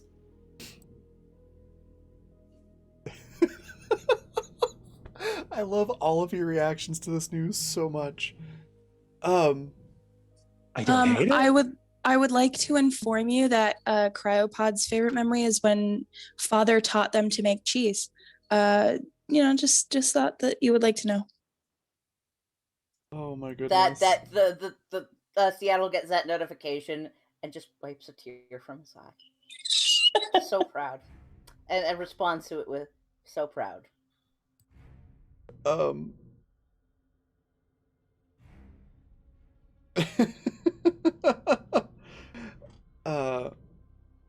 Dallas is texting me ideas. Alice, give us a good beach episode. Just one. Just give us this one. Yeah, no, it's a good idea, but I'll probably save that for later. Different episode. So Sparky, when you're messaging Daisy, Daisy's messaging back frantically like, I didn't know. And I think Sparky's like gets a little more playful. They're like, I know you didn't know, but now that you know, what are you going to do about it, huh? What are you going to do about it? Right under our noses. There's a daughter of a cop. And right under our meanwhile, noses. Seattle's like talking up about how smart Daisy is to Lily. Oh my god. Yeah, Daisy's just getting more and more red and looking more and more panicked. And it's just messaging back to Sparky like, she's really hot, she's really nice. Yeah, Rip is really hot, but we didn't, like, just, be careful. And, like, Sparky is clearly more and more, like, stiff in their position as they're doing this, like, transmitting, like, eye conversation with Daisy. Daisy just messages back like, it doesn't mean that she's gonna be like her dad. My other dad's a mob boss, and look at me. It's like the worst possible example you could have given. Right? And I think what that's she's exactly. going with, I though. think Sparky just like fully relaxes, like, that's the worst possible example you could have given. Really? Oh my goodness. Yeah, Lily also seems just slightly uncomfortable with like all the attention that she's getting. Not like this is awful, but just like I'm not used to this kind of a thing. And she's like, yeah, Daisy seems really smart. We're really, clicking. It's nice. Seattle is like, you should ask her about Cryopod 9.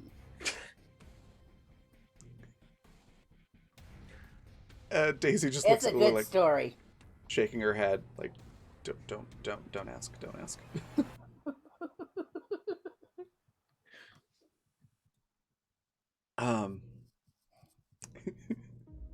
Yeah, Daisy's like, yeah, don't ask. It involves and realizing like that she can't really share anything about what we've all done. I think Annie would probably pipe up while Daisy is floundering, and looks at Seattle and goes, now, let's not embarrass the kids too much. Hey, Daisy, why don't you take the crew and just go get some ice cream or something? Just giving her out. Awesome. She nods, is like, yeah, that's a great idea. Actually, like, just Lily and I can go get ice cream and we'll bring some back for everyone. What does everybody want? Like cones or like chocolate. Is that good? You know what? I'm gonna give this one out to my Canadians. Tiger tail ice cream. See, I'm sure. Seattle requests heavenly hash. Oh, that's a Nice. good one. Nice. How about some moon mist? Ooh. Okay. For the ignorant Americans over here, what is Tiger Tail and the mist thing? You go first.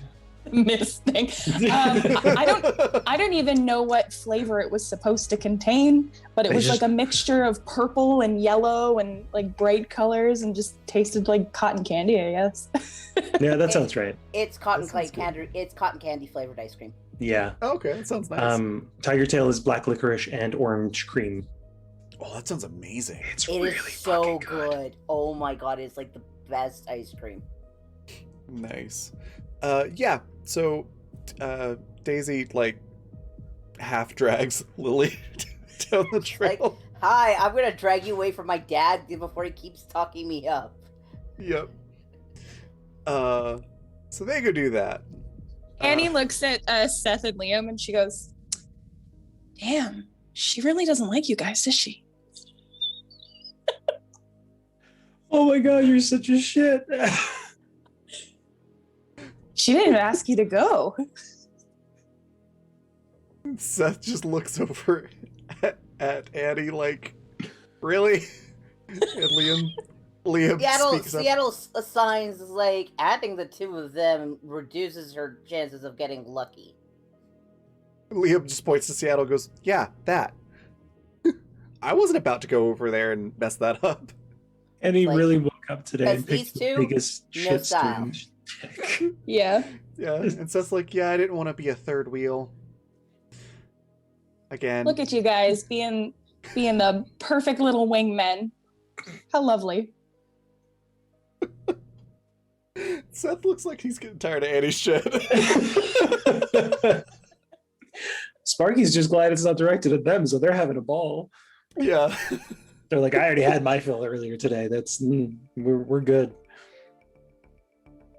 Also, I'm waiting for Seattle to get woken up by a bucket of water the next morning. Oh, honey, we're here for a number of days. Don't you worry. You will get your comeuppance. You'll be like a Rube Goldberg machine. Oh my god, yes, please. Yeah, don't worry, I've got ideas. Oh, just rig it up to like a snooze button on the alarm so Mhm. Seattle hits it, it starts the whole chain. Let's just say The there might be worst more than part one is bucket of water. Seattle involved. would be legit impressed by that. Yeah. Honestly, he come out of it soaked and so fucking pleased. Oh He my demands goodness. that you help him reset it so he can watch it go through all the steps. that tracks. Oh yeah. Seattle would be the kind of person that like knows it's happening and just Mhm. watches it. And yeah, just goes for it. Like, oh, here it goes. Oh, Like I can't Oh, remember clever. what show it was where they're like, I know I need to move, but I need to see how it ends. Like oh yeah. Oh, clever use of the corkscrew there, yeah. Are those popsicle It sticks? was Where'd you Boss get popsicle Baby. sticks? I hate Nice. this Boss Baby. Mm-hmm. Yep. I hate that, but my daughter loves that movie, and it's We can like, steal the they- line. Death of the off. yeah, they both say, I know I need to move, but I really need to see how it ends. It's funny. Oh yeah, there'd be Um, plenty of sounds I can relax. Lots of Tinker Toy noises. Yeah. Is there any other discussion that happens around the fire, like about your vacation, about Daisy's choice in potential romantic partners? No, Anything I like think I think Sparky probably just waits for the ice cream, and then once they get it, they'll just do like a quick half hug to Annie. Like when someone's sitting down and you're standing up, they'll just do like a quick and then they're gonna go off and take a walk and just be by themselves for a bit. Okay. You're probably waiting a really long time for the ice cream. Seattle finally messages, so how far down her throat is your tongue? There Probably is far enough no- that she can't reply. There is no response because Daisy's comm is off. Cool. Oh, we're having to talk about this. You promised me ice cream and then you could get laid? Mm-mm. Mm-mm. Imagine Was that Daisy. one only sent to Daisy, or does the whole crew see that one? That was only sent to Daisy. Okay. I'm pretty sure Take a Daisy's note of response that. would be like, "You don't know the code? Like, when I say I'm going to get ice cream, it's not ice cream." Yeah. Air quotes, Sparky, air quotes. Seattle's response is, then why did you ask what flavor we wanted?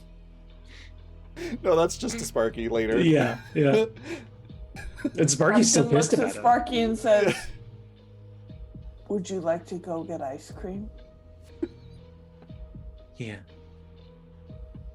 And then just like looks around like, does anyone actually want ice cream? Because I'll bring some back. Yeah, Seattle's like, I'll go with you. Like, Captain very gently takes Sparky's hand and just is like, "Let's go get ice cream then." Seattle takes Sparky's other hand, because why not? We're all going to be holding hands today. Mom and Dad are taking Aw. me for ice cream. Yep.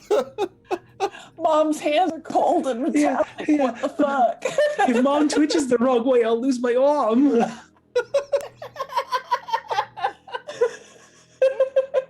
My brain Oh my just God. my brain just went, jokes on Annie. She's lactose intolerant, but just doesn't remember. Oh, Oh, no. poor God.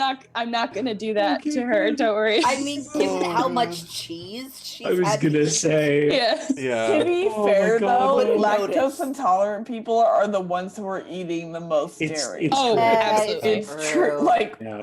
we're Like- the ones who Um, look in the face of God and spit. Like, People- like, People who No. are lactose intolerant have just the most to prove. They don't give a fuck. no, like, we don't. oh, you decided that I could not eat this, but it won't kill me? Why, yes. Like, gluten intolerant people, celiac disease, they Mhm. avoid it like the plague and everything. They find special diets. No, lactose intolerant people were just like, "Fuck you, I'm gonna eat a whole block of cheese." And they'll watch you while they're doing it. Yeah. They Well, will.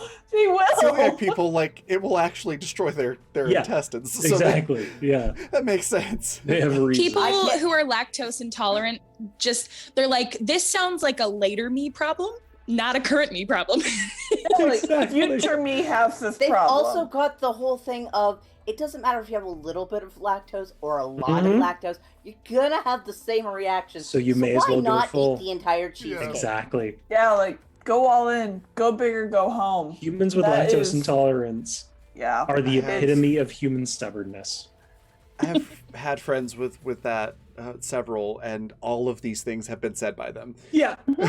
Literally. I say verbatim. this because I am lactose intolerant as well. Dang. So I used to be. yeah. But anyways, game stuff.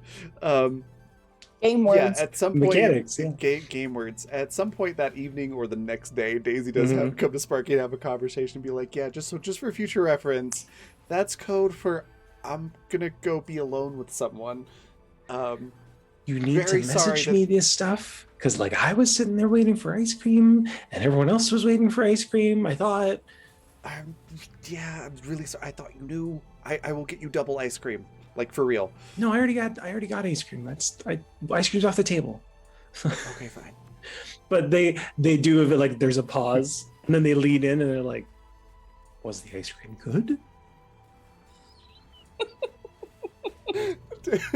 Daisy just like turns red, but still smirks. It goes, "Yes, the quote unquote ice cream was exceptional." And Sparky just does like a thumbs up, like, "Well, I'm glad." Great. Glad we had this conversation. I'm glad. Did you at I'm least get curious. something good out of my lack of ice cream? Yeah, exactly. I hope the cone was edible. Like, No, but I'm curious now. What is Sparky's favorite flavor of ice cream?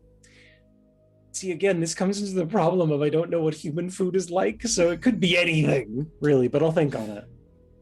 I honestly don't know. It's I could see rainbow sherbet. mm, 'Cause that's like maybe. lime, I orange, can and see them raspberry. as a pistachio. Yeah, I think it'd be Ooh. something weirdly subdued. Something like savory, like Yeah. a little bit Spumoni. savory. With Yeah, a the little umami. sweetness. Yeah. Spumoni. It's got chocolate, Or, vanilla, pistachio with the candied fruit. Oh, one just could came into my also head and I don't know the name of it. Fuck. Goose tracks. What's the Hoof what are the prints, flavors yeah. in it? I know what it would be. But It's What? fucking bubblegum.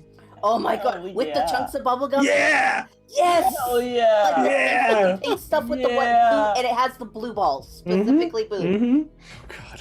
That's the one. Learning we've a lot come about our full characters circle. today. I know, right? It's a It just great it hit me character when you said development like episode. you were like, oh, there's like bits of candied fruit, and I was like, there was an ice cream with chewable bits in it. So Well, someone- Jay, if you're eating ice cream with bits that are not chewable, then I'm concerned. first of all. listen, don't judge me for my life decision.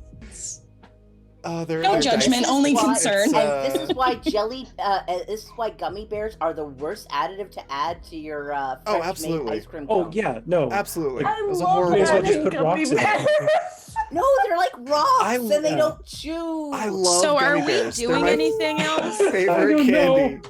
I They're don't not think good we in ice are. cream. Are we gonna I move the love plot it. along at all? No. Dude, we No, left the we're plot gonna on talk the about ship. ice cream. Like the plot is well and truly gone. Oh god. So yeah, it's the next day. Are we no Everything's longer still concerned fine. about Daisy's new girlfriend being the daughter of a fucking police officer? Or, just me.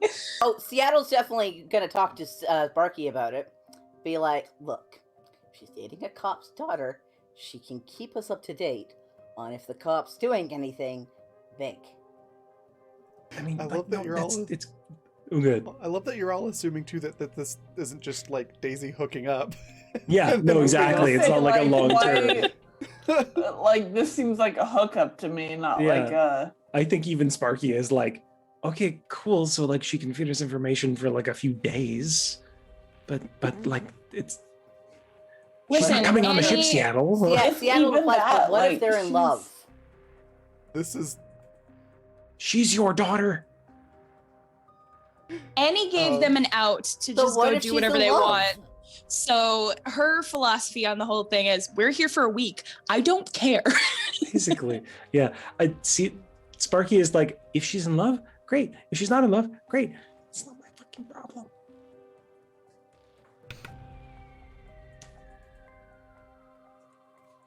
Anyway, so what else is there to do Anyways, on this vacation Basically, planet? yeah. so we're at much. 9 now, so Let me tell you, so much stuff to do. Are there Give us some saddled options. moose back rides? Well, there is there's an As there ice should be. cream tasting event where you can debate the merits of different ice creams and their fillings. I'm kidding. Are we talking Um, about actual ice cream? I was just gonna say, I'm like, I don't know if you can hold that kind of event. I think that's a Yes, you gotta have literal ice taste. Jay, cream. why do we have one brain cell today? I'm not complaining. Well, I can't because you wouldn't have complained. So There's hiking. There are there's like bird watching. You can go hang out Canoeing. in a hot spring. There's canoeing, kayaking, foraging classes. dirt eating classes. Oh, Captain is about that foraging class. I thought she might. Hell Uh, yeah. No, there's not a dirt eating class, but there might Unless be like a you want there geology to be tour. honey. We'll make you eat dirt. Oh no! I Sorry, moused over to Sarah. reply. I'm so sorry. Hang on. I'm gonna undo that real quick. Sorry, I was in possession of the one brain cell. That's why that happened. Yeah, I was like, I don't know what I'm doing. What am I doing? Suddenly, I Um, can't see. I can't control my hand. How the hell do I undo that? I don't know. I don't know how to undo that. I'm so sorry. Can you undo that? I don't know At if you least it's- can. At least it's just timed out, not. Yeah, no. Oh my god. Ha. Uh, I don't know how to do it off the top of my head. Oh, there we go. You Got it. know, We're good. Yay. sometimes I'm so sorry. Sometimes I think about if anybody is watching these episodes in the future. First of all, hello. Hi. Space Second House. of all, People. they're gonna get to this episode and be like, "What happened? What's going on?" This is like the filler episode of an anime where nothing is the same. Yeah. Why do you think I did this, Nessa? It's like the equivalent of the musical episode of a drama. Mhm. Where everybody's just, singing everything and being Nothing's really, particularly lighthearted. canon. Yeah. Yeah. I did a hot And- spring session in one of the games I ran. This is exactly how it went. Yeah. But it's been really good because we needed this. We've had 36 episodes of drama, suspense, and panic. We can have an episode of just bullshit as a treat. Bullshit as a treat. That's what I was gonna May say. I have a crumb As a of treat. bullshit as a treat? Just a crumb, ma'am. Yeah. Oh, God. So I think Annie would probably indulge in the hot springs. Okay. All right. Anybody else? I think Sparky probably just goes wandering. Like they're just happy to be out and on a Okay. planet that's not Mars. So they're very excited by all the fauna and flora and the nice wind and ambient temperature. All right. Awesome. Yep. This day is also pretty uneventful. Whatever activities you want to participate in are fully available. The evening is much the same kind of setup. There's like a evening meal where everybody just sort of like cooks and eats together if they want to. There's different meats and sides this time. Kind of changes every day. Yeah, so it's all pretty chill. Daisy still seems to be having a good time with Lily. That sort of just continues the next day. At the end of the meal, before everyone heads back to the villa, Daisy does say, "Hold on, I need to go do something," and kind of disappears for a little while, and then comes back. And then when Sparky gets back to their room, there's like a little cup of ice cream, like with a lid and everything, with a little spoon, and a little note that says, "Sorry about last night. Here's some real ice cream." I love that. Aw. Um, Sparky just sends like the equivalent of a frog emoji with a thumbs up over the comms. Nice. And then yeah, unless there's anything like kind of specific that you want to play out or role play or do, then the rest of the vacation is pretty great and pretty much the same. I think Sparky spends more time with Annie, just getting to know her a little bit better so that they don't have these awkward conversations every time. And just like reassuring her that it's okay, that maybe she doesn't have that many happy memories. Because I don't think a lot of us do. But yeah. She tries to play it off jokingly Mhm. whenever you bring it up or anything like that. It seems like she's less distressed over it Mhm. when you kind of acknowledge that, but she still just kind of jokes about it and Okay. all that Yes. good stuff. Sparky will go along with it. Yeah. Cool. Captain mostly goes on nature hikes, but then occasionally inserts herself into other people's interactions because she's genuinely curious about humans. All right. Ignore me. Ignore me! All I could picture, sorry. I know, right? Gettle enjoys the fresh food market sort of thing where he can get stuff to cook back at the cabin if he wants to. Also really enjoys the nightlife, goes out dancing every night. Whether or not he brings somebody home, you don't I think know. over the course of the vacation, there's enough people there that somebody would be like you'd be able to find a compatible match, and probably do some dancing and flirting and whatnot, and find somebody that would be into Seattle. I'm so sorry for my stupid brain tonight, but all I could think was, but are they drift compatible? Yeah. I don't know what's going on. I don't either.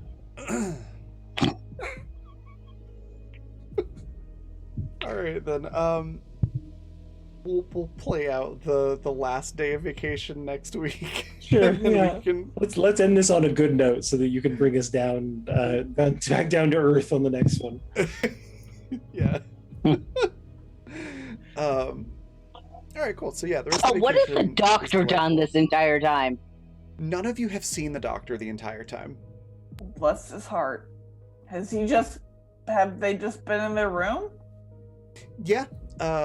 Like I guess it's not entirely true. Like you Seattle's probably been notice trying them... to like make sure they eat. Yeah, like you might notice them quickly running out to the food stuff and then running back in, but that's it. That's all you see of the Okay. doctor. Okay. Yeah. Bless.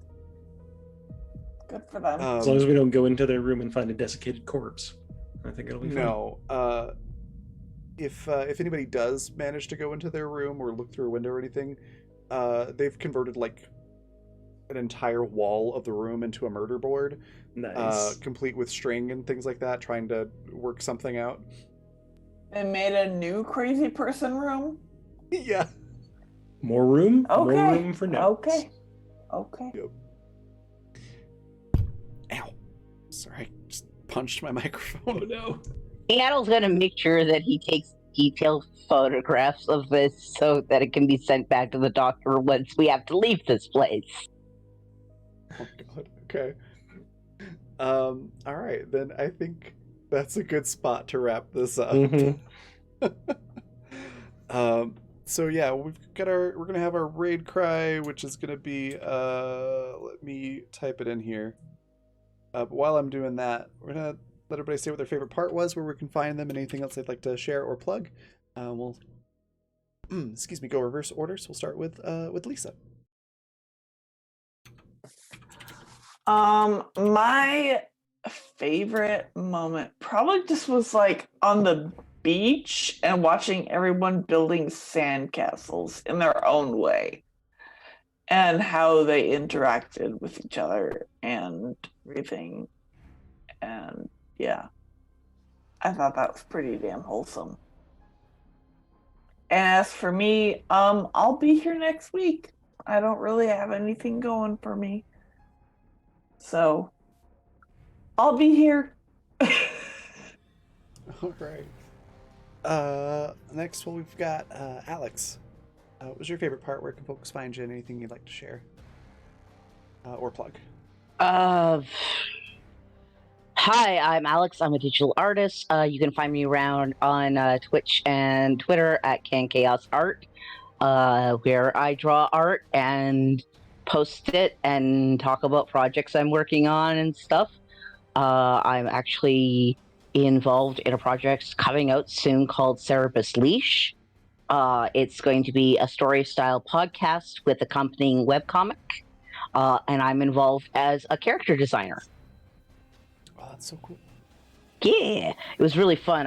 Turns out I got hired to design the main character, and the guy in charge was like, when I was like, okay, but what about Four-Armed Bug Man? He's just like, show me your idea, and then I'll see about it. Love that. Yeah, and you can find me around here back on Tuesday, where I am in the water game with Jay and a bunch of other amazing people. And I play a oh, dear Lord, I play such a different character than this. Seattle is so chill compared to Susie. Sparky is chill compared to Tamsin. And Tamsin has a drug fridge. Yeah. Yeah, so, gosh, my favorite.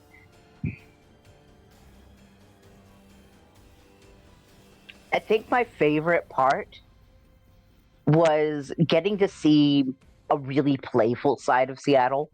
and the fact that he really does have like that dad level of playful energy, like to the point of like wrestling with Liam and Seth, or like how he approached Sparky to dump the water on Sparky because he really wanted to dump the water on Sparky, but also recognizes that no, I cannot do this as a surprise. Sparky has to see this coming, otherwise it's going to trigger a panic attack in Sparky, and I do not want to do that to my friend. And it was just like, no, there's actually like levels of like him recognizing that no, this is going to affect somebody real badly if I don't do this the right way. And like it's very it reminds me a lot of like a circuit board switching. When I'm playing Seattle, is it's got to go through like these switches of like yes, no, maybe, this is where it goes. It's like a flow chart, if that makes any sense. Yeah, logic gates. Yeah. Yeah.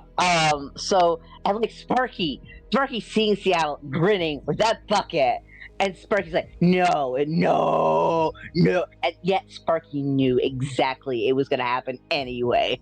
And it was just, yes. And then, like, everybody getting in on it and just seeing everybody happy. And, like, the captain actively getting a chance to, like, interact and, like, be not feeling... Because I notice sometimes she feels very left out of the more human bonding experiences. But this time, there was none of that. She was in the middle of it. She was the one initiating the bonding experiences. And that was just so neat to see how Captain's developed. And, like, her favorite memory. Oh my god. Her favorite memory is us all being like, well, I can't be Captain. I am not responsible enough. And all of us turning to her, who had no choice at the time, and telling her that she was in charge of us. And then she had to get pissed off at us because we were bad crewmates. And for some reason, that guilted all of us into being like we all try so hard to do right by Captain now, and it's just and like getting to see Annie radiate older sibling energy, because I know that game Annie was playing, because I've done that to my little brother. And it was just seeing all of our characters just get that chance to like be their core selves, who they are now. Yeah, that was pretty cool. All right. Also, Daisy getting to see the very playful side of her dad that she probably hasn't seen since she was a kid, like a little kid. If she wasn't so busy being embarrassed, she probably would have appreciated that a lot more on day one. She'll probably appreciate that quite a bit over the course of the vacation. Awesome. And then next we've got V. What was your favorite part? Where can folks find you? And anything else you want to share? Well, I'm gonna have to go with the obvious. Me and Jay switching places on Annie and Sparky. Very, very enjoyable. It's only the second time I've ever had the pleasure of playing Sparky, but for some reason I just feel comfortable playing them. I don't know if I'm actually doing as good a job as I think I am. No, you got it. Spot on. But even the first time playing Sparky in the elevator and like having an internal crisis on whether I wanted to, stab or not, was really interesting. So to be able to do that in like a more playful kind of context this time, and just play kind of still the nervousness that Sparky has perpetually, but in a calmer situation where there's nothing really riding on it, was really fun. So I definitely had a lot of fun with that one. It's also really interesting. I just thought of it now as we were kind of talking about like happy memories. But before the session, when we were talking about Annie wanting to get her memories back,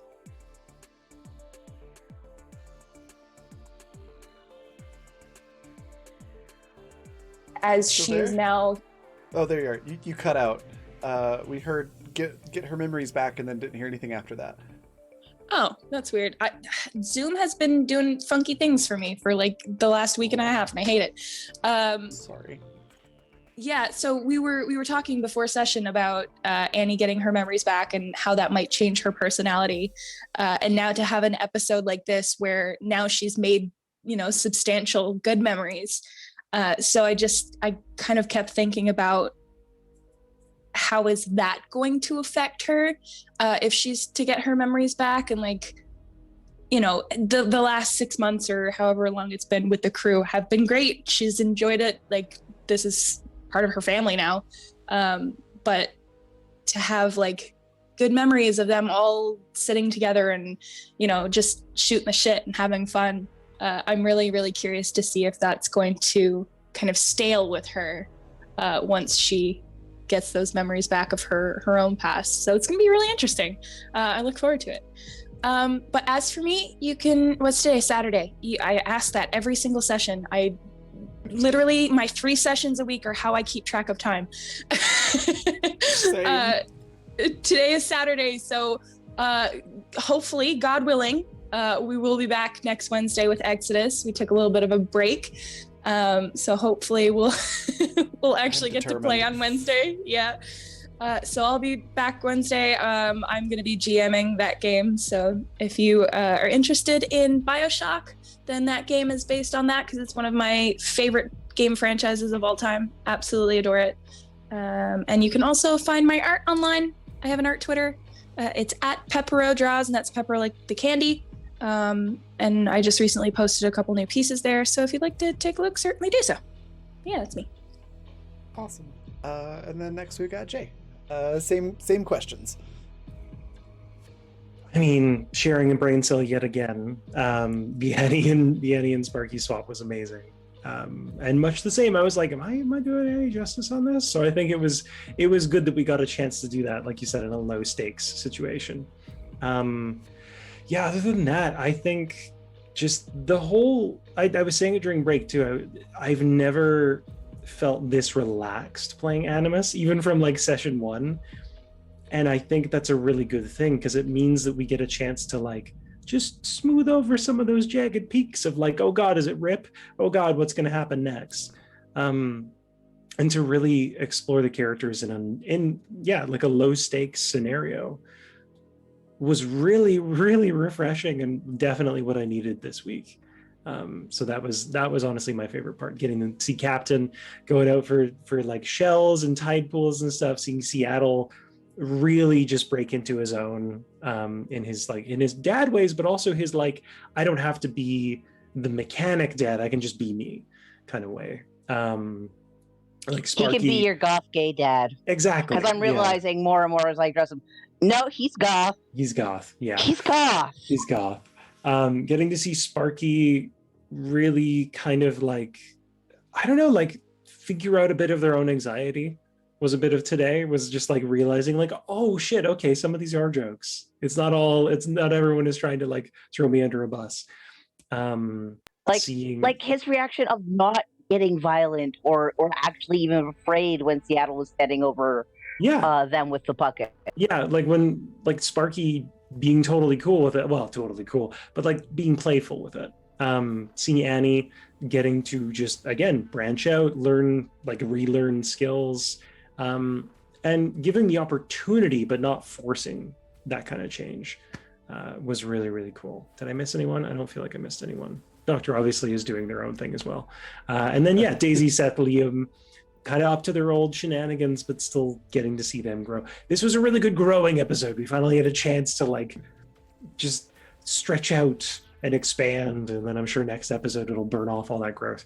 Because that's just how to hear all our characters laugh, like legit laugh. Yeah, like the laughter I think was the biggest thing we needed, because 3 seasons in and we haven't like this is, and I think this is what Sparky will say next session. This is what the Kinetic Sand Beach Party was supposed to be. Yeah. This is 100% what that was supposed to be. And I'm really glad we finally got there. Other than that, you can find me on Twitter and on itch at AlienJs. Like I was saying in the beginning, keep an eye out on Twitter in the first week of April, because I will be putting out another call for playtests for Afterburner, because I've got a couple of little playtests to tweak things, and then I'll be doing some more. I will be gone half of April, but everybody should get on the playtest. It is the most fun game you will ever get a chance to be in a one-shot for. Even if we've That's never really talked, fun. even if like you know nothing about the system, believe me, I know nothing about the system and I made it. Like throw your hat in. It's really easy to do one shots. It's not math heavy. It's the best way I can describe it is Speed Racer mixed with F-Zero mixed with Mario Kart. So it's as silly as you want it to be. That's me. Awesome. My favorite part, I'm not sure it was all so good. Even the parts where I'm like, going, hey, game, you think there's a game? Even that stuff was fun. It was a blast. It was a very good, like, just decompressed episode, both for, I think, players and characters, which was really, really nice.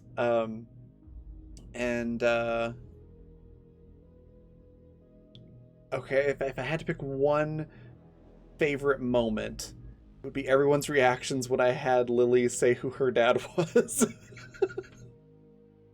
Everyone's faces were priceless. It was like setting up family dinner and finding out the dog dropped a deuce in the middle of it. Just like so what is your dad do? Oh, your dad's a cop. oh god. Well then, Daisy, you might better be careful about what you say. Yeah. Yeah. It's true. It's very true. Also, Daisy realizing that she cannot tell this person anything that her family does. Yeah. Because Jay, your expression was basically what was on Daisy's face. This is like, oh no. So yeah, if I had to pick one moment, that'd probably be it. But the whole thing was amazing. You can find me next on Tuesday. I'll be GMing Water, which is another fundamental RPG game. And lots of wild and wacky stuff has been happening, and one of the characters, Susie, got to sort of learn an alien language, and it's been really fun. This season of Water has been very different, and it's been pretty good.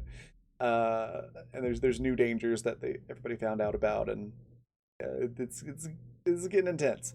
So that's where you can find me next, and then other things to share are sponsors, which I'll throw into chat. Which is Fundamental RPG, which is the system that this game runs on, as well as Water. Last season, we also had Hunters of Calamity 2 that ran on this system.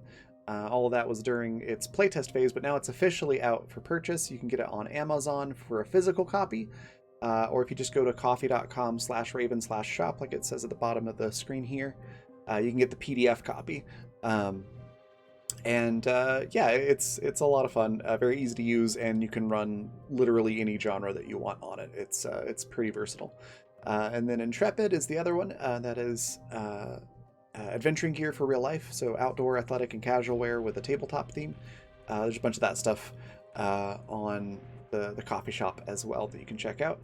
And yeah, that's everything. So we're gonna go on a raid. We're gonna go raid Polished Cryptid. Fantastic streamer. She's been on the channel before as a GM and player. I would love to do more collabs with her, but our time zones are like polar opposites, so we're always running into that. But she's fantastic. Go give her a follow. There's lots of other wonderful people over there playing games as well that you should check out. And then we've got our raid cry, which is Space Cows. Feel free to copy that right out of chat, and then I will see you all on Tuesday. Bye, everybody.